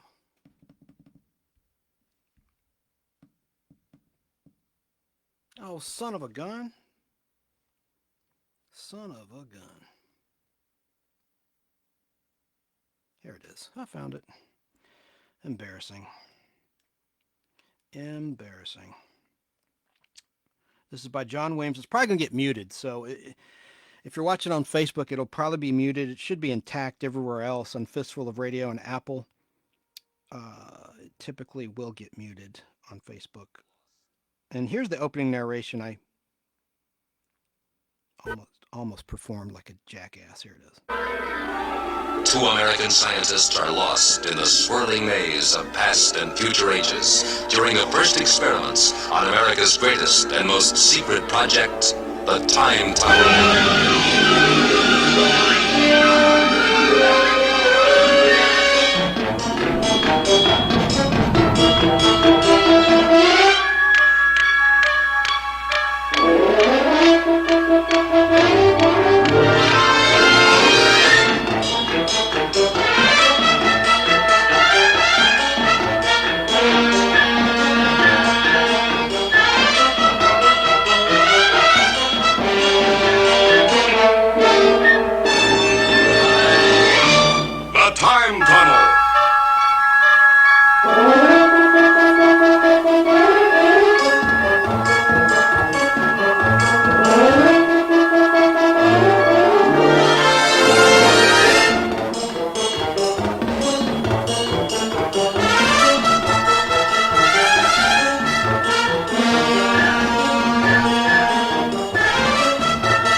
Century Fox logo. Enter 20th Century Fox logo here.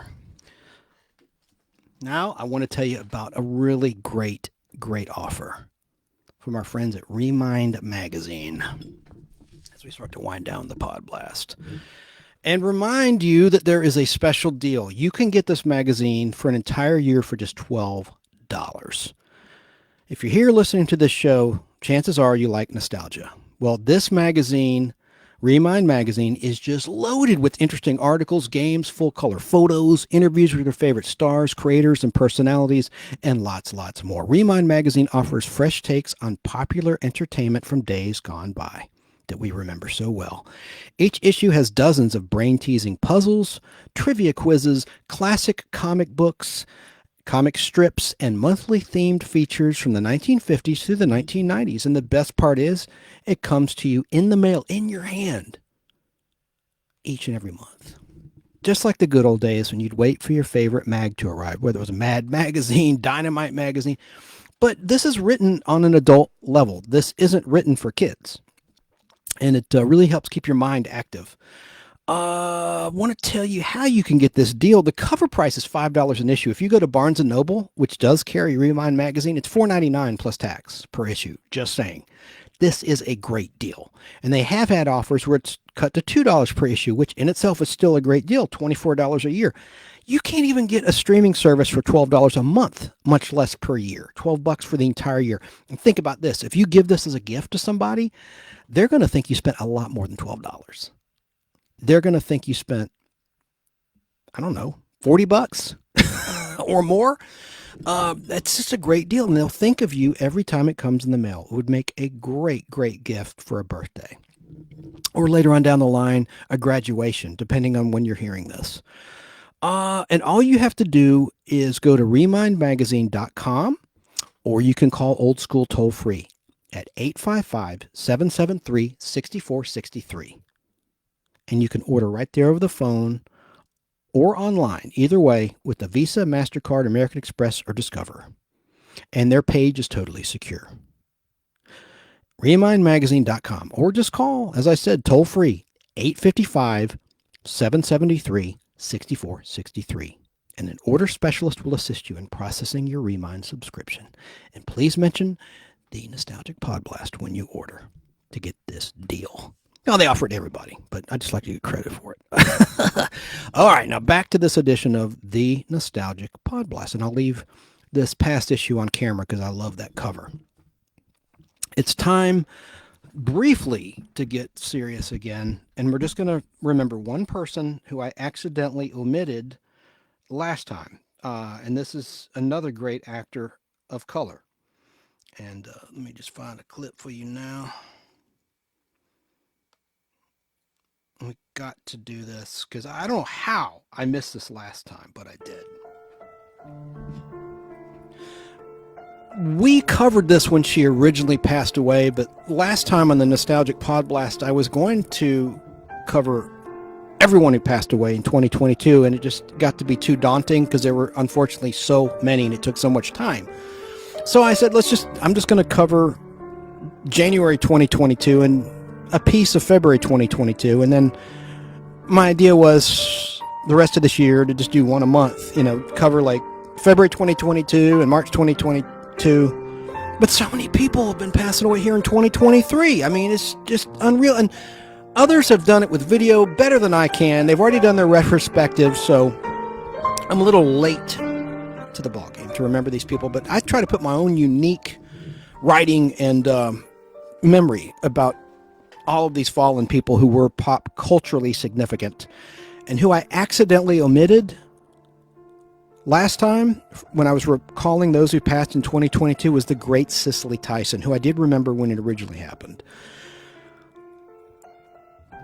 I want to play one of her last interviews, and this is the only person we're going to cover. And before I do that, I want to mention that she did live a nice long life. She passed away at the age of 96.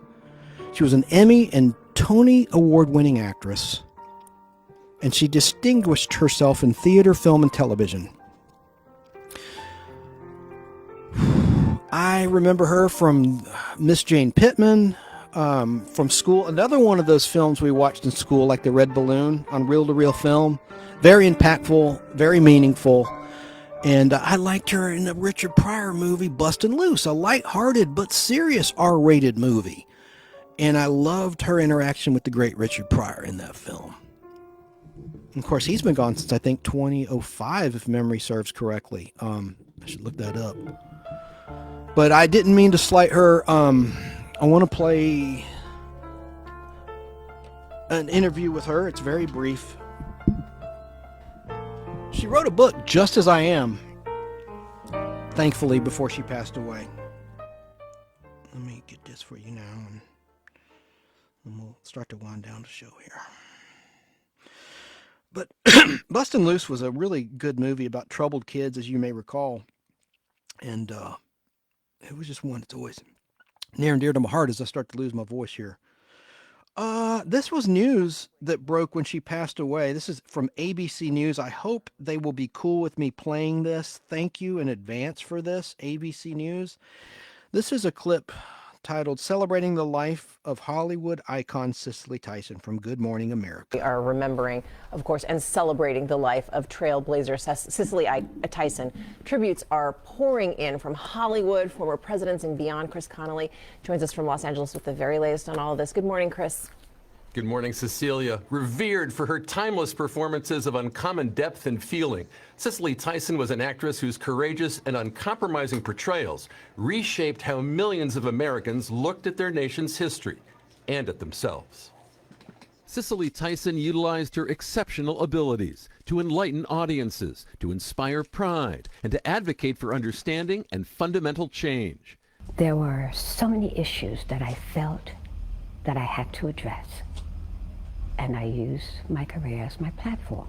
She'd been acting for 2 decades when at age 47, in the 1972 sharecropper family drama Sounder, Tyson would see her film career take flight. She'd be hailed for her fire and indomitability.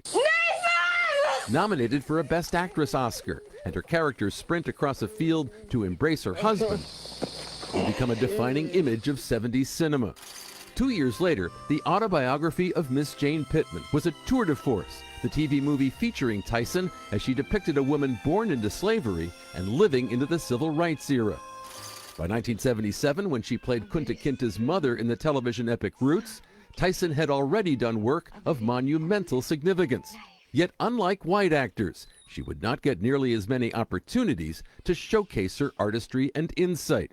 And as she told Robin Roberts in 2008, she turned down parts that she felt adhered to negative stereotypes. I felt very strongly that had I accepted any of those roles, I couldn't live with myself. From the 90s into the 21st century, Cicely Tyson would at last begin to receive the kind of acclaim which she had deserved for so long. She'd appear in 91's Fried Green Tomatoes. The secret's in the sauce. 2011's The Help.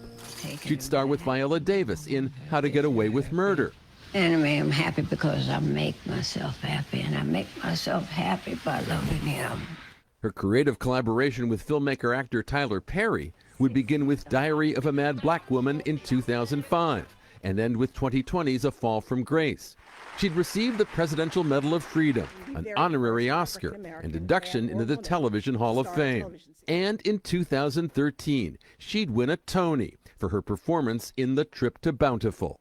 I'm the sole surviving member of my immediate family. And I've asked over and over again, why? I now know why. Overnight, an outpouring of tributes from Oprah Winfrey. Her life so fully lived is a testimony to greatness. To Tyler Perry, always so regal, always so classy, always a lady, always a queen. And President Obama. Cicely had a heart unlike any other. Born in Harlem, a model in her earlier days, she'd tell Robin Roberts that her parents hadn't wanted her to be a performer at first. And there is my mother standing at the door, accepting congratulatory remarks. Yes, I always knew she was going to do, ever since she was a little girl, she liked to sing and dance and perform. I knew, and I couldn't believe. 2 days after the publication of her memoir, Just As I Am, Cicely Tyson died Thursday at the age of 96. Her words and her work endure, while her courage and commitment continue to cast a great light. Oh, they certainly do. Thank you, Chris. I really like that piece, and she was one of those actors that really touched my heart, sincerely. And here, in her own words, I always say we're going to listen to these people in their own words, whom we remember. I'm going to play just a brief bit of Cicely Tyson. Let me see. And I'm sorry about all these mistakes. There it went. There it went. Oh, Jesus. All right, let me play this clip. I lost my camera. See if I can find it. Oh, dear. Oh, dear. Here we go. I'm a mess today. Well, oh, man. Let me wrap up the show. This is like just... Rest in peace, Cicely Tyson, 96 years of age. No Jeopardy update of the week. I do want to... Well, you know what? I am going to do one because I need to fix my camera real quick. Come on now.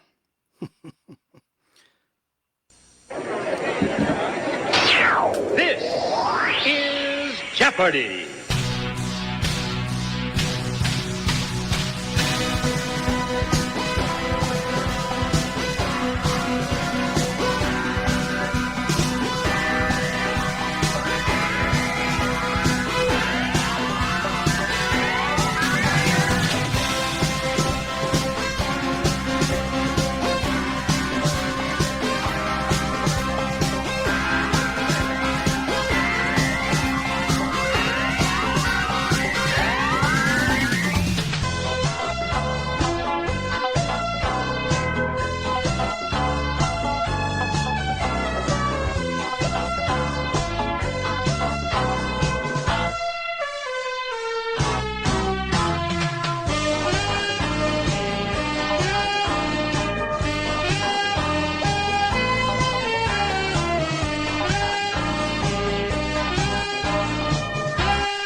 No Jeopardy update this week. I was just stalling.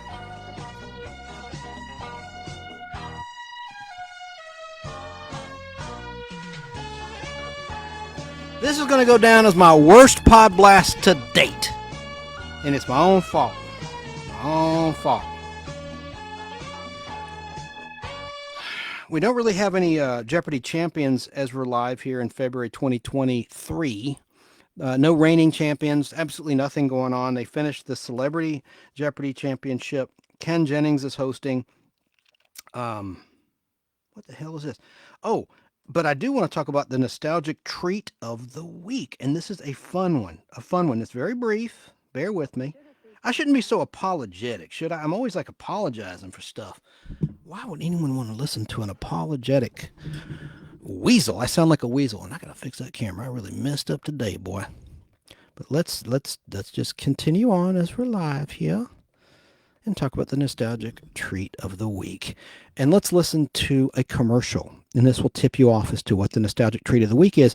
And it's one you still can find today, but it's not as plentiful as it once was. I'll give you a hint. It's not like something that's been banned in America since 2018. And this surprises a lot of people when I talk about it. They don't believe me. And it's true. Certs. They're two mints in one. Were banned in 2018 by the U.S. Congress because of the use of cottonseed oil. Can you believe that? The Retsin, the cottonseed oil. Look it up online. Look up at Wikipedia, which I know not all information is factual on Wikipedia, but it is a fact that certs are no more. You can't find them anywhere. But these are kind of in the same ballpark as certs. Let's listen to this vintage commercial from 1984. I've got a confession to make. I've always loved the freshness of Tic Tac. But when Sugar Freeze came along, I figured I'd give up some of that freshness to get fewer calories. Know what? I was wrong. Sugar-free mints aren't lower in calories. They have 7, even 9 calories per mint. And a Tic Tac has just 1.5. So I'm staying with Tic Tac. Because to get fewer calories, I don't have to give up taste or freshness or nothing. Tic Tac, the 1.5 calorie breath mint. Nothing. You know who that is? That's actor Mark Harmon's sister Kelly, older sister. And for a long time, she was known as the Tic Tac Girl. Again, that's probably something that's not appropriate today. Appropriate then, not appropriate now. The Tic Tac Girl would be the Tic Tac Woman or the Tic Tac spokesperson. Anyway, she was known as the Tic Tac Girl on television and in print ads. Tic Tacs originally were called Refreshing Mints when they were introduced for sale in the marketplace back in 1969. In 1970, the mint candies were rebranded as Tic Tacs, which referred to how the plastic packs clicked open when you open that little box. And it sounds like a bunch of tacks. I'm surprised that's not part of the reason they're called Tic Tacs. It sounds like a box of tacks. The original varieties were mint and orange. I liked orange ones.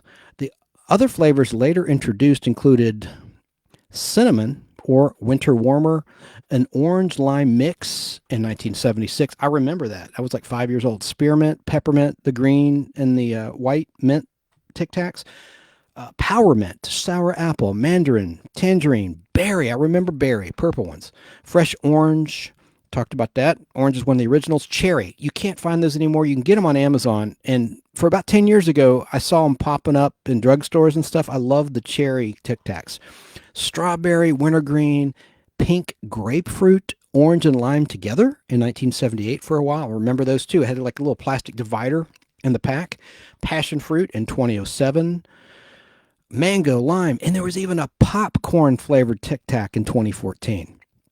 The grape flavor Tic Tac was eliminated back in 1976 because of health concerns about the red dye. FD&C Red Number 2, which was a suspected carcinogen. In 1980, the slogan, the 1.5 calorie breath mint, was implemented in Tic Tac marketing campaigns.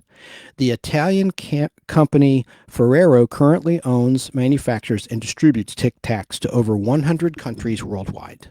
And I just played one of the commercials with Kelly Harmon as the Tic Tac girl. All right, time for the nostalgic toy of the week. And this is a toy and a treat all in one. Chew Bops. Not chew like, it is like chew in concept, but the spelling is C-H-U. Chew Bops. B-O-P-S. Like She Bop, the song by Cyndi Lauper. Chew Bops were tiny little record albums with tasty miniature bubblegum inside. It was in the shape of a record album. And these were for sale between 1980 and 1983. And I have a fun article about Chew Bops that I'll save for next time because I'm running out of gas. And I have one big birthday I want to talk about, a big celebrity birthday. Just going to do one because I've gone on, and I think I've just been terrible today. I shouldn't knock myself, but I think I deserve it. I've been really bad in my delivery. And I should have done this in the morning when I was fresh instead of I had the coffee hot. Oh well. Got one notable birthday.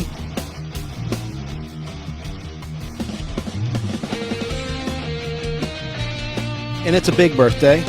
It's a 75th birthday to the one and only original Alice Cooper. Yes, he turned 75 earlier this year. Oh, my camera's all jacked up now. But Alice Cooper, his birth name is Vincent Damon Fournier. He was born on Wednesday, February 4th, 1948 in Detroit, Michigan. The origin of his stage look was revealed in his 2007 book titled Alice Cooper, Golf Monster, when Cooper stated in his book that movies were his partial inspiration. One of the band's all-time favorite movies was the Bette Davis, Joan Crawford horror film, Whatever Happened to Mary Jane. Yeah, that's a spooky one from 1962. Alice Cooper wrote, quote, in the movie, Betty wears disgusting caked makeup smeared on her face and underneath her eyes with deep, dark black eyeliner. Yep. She sure did. Another movie the band watched repeatedly was Barbarella. Alice Cooper said, quote, when I saw Anita Pallenberg playing the great tyrant in that movie in 1968, wearing long black leather gloves with switchblades coming out of them, I thought, that's what Alice should look like. That and a little bit of Emma Peel from the Avengers television show. School's Out by Alice Cooper was one of the essential songs to kick off summer for students.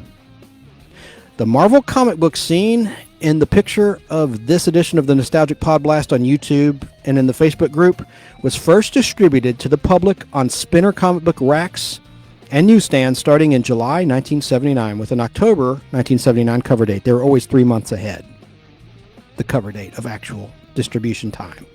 That was like the expiration date for the guys stocking the racks or the newsstands. When they saw it was October on that, or whatever the date was on that cover, it was time to replace it with a current issue. So that concludes this edition of the birthdays. I kept it short because I knew I was going along with everything else. Oh,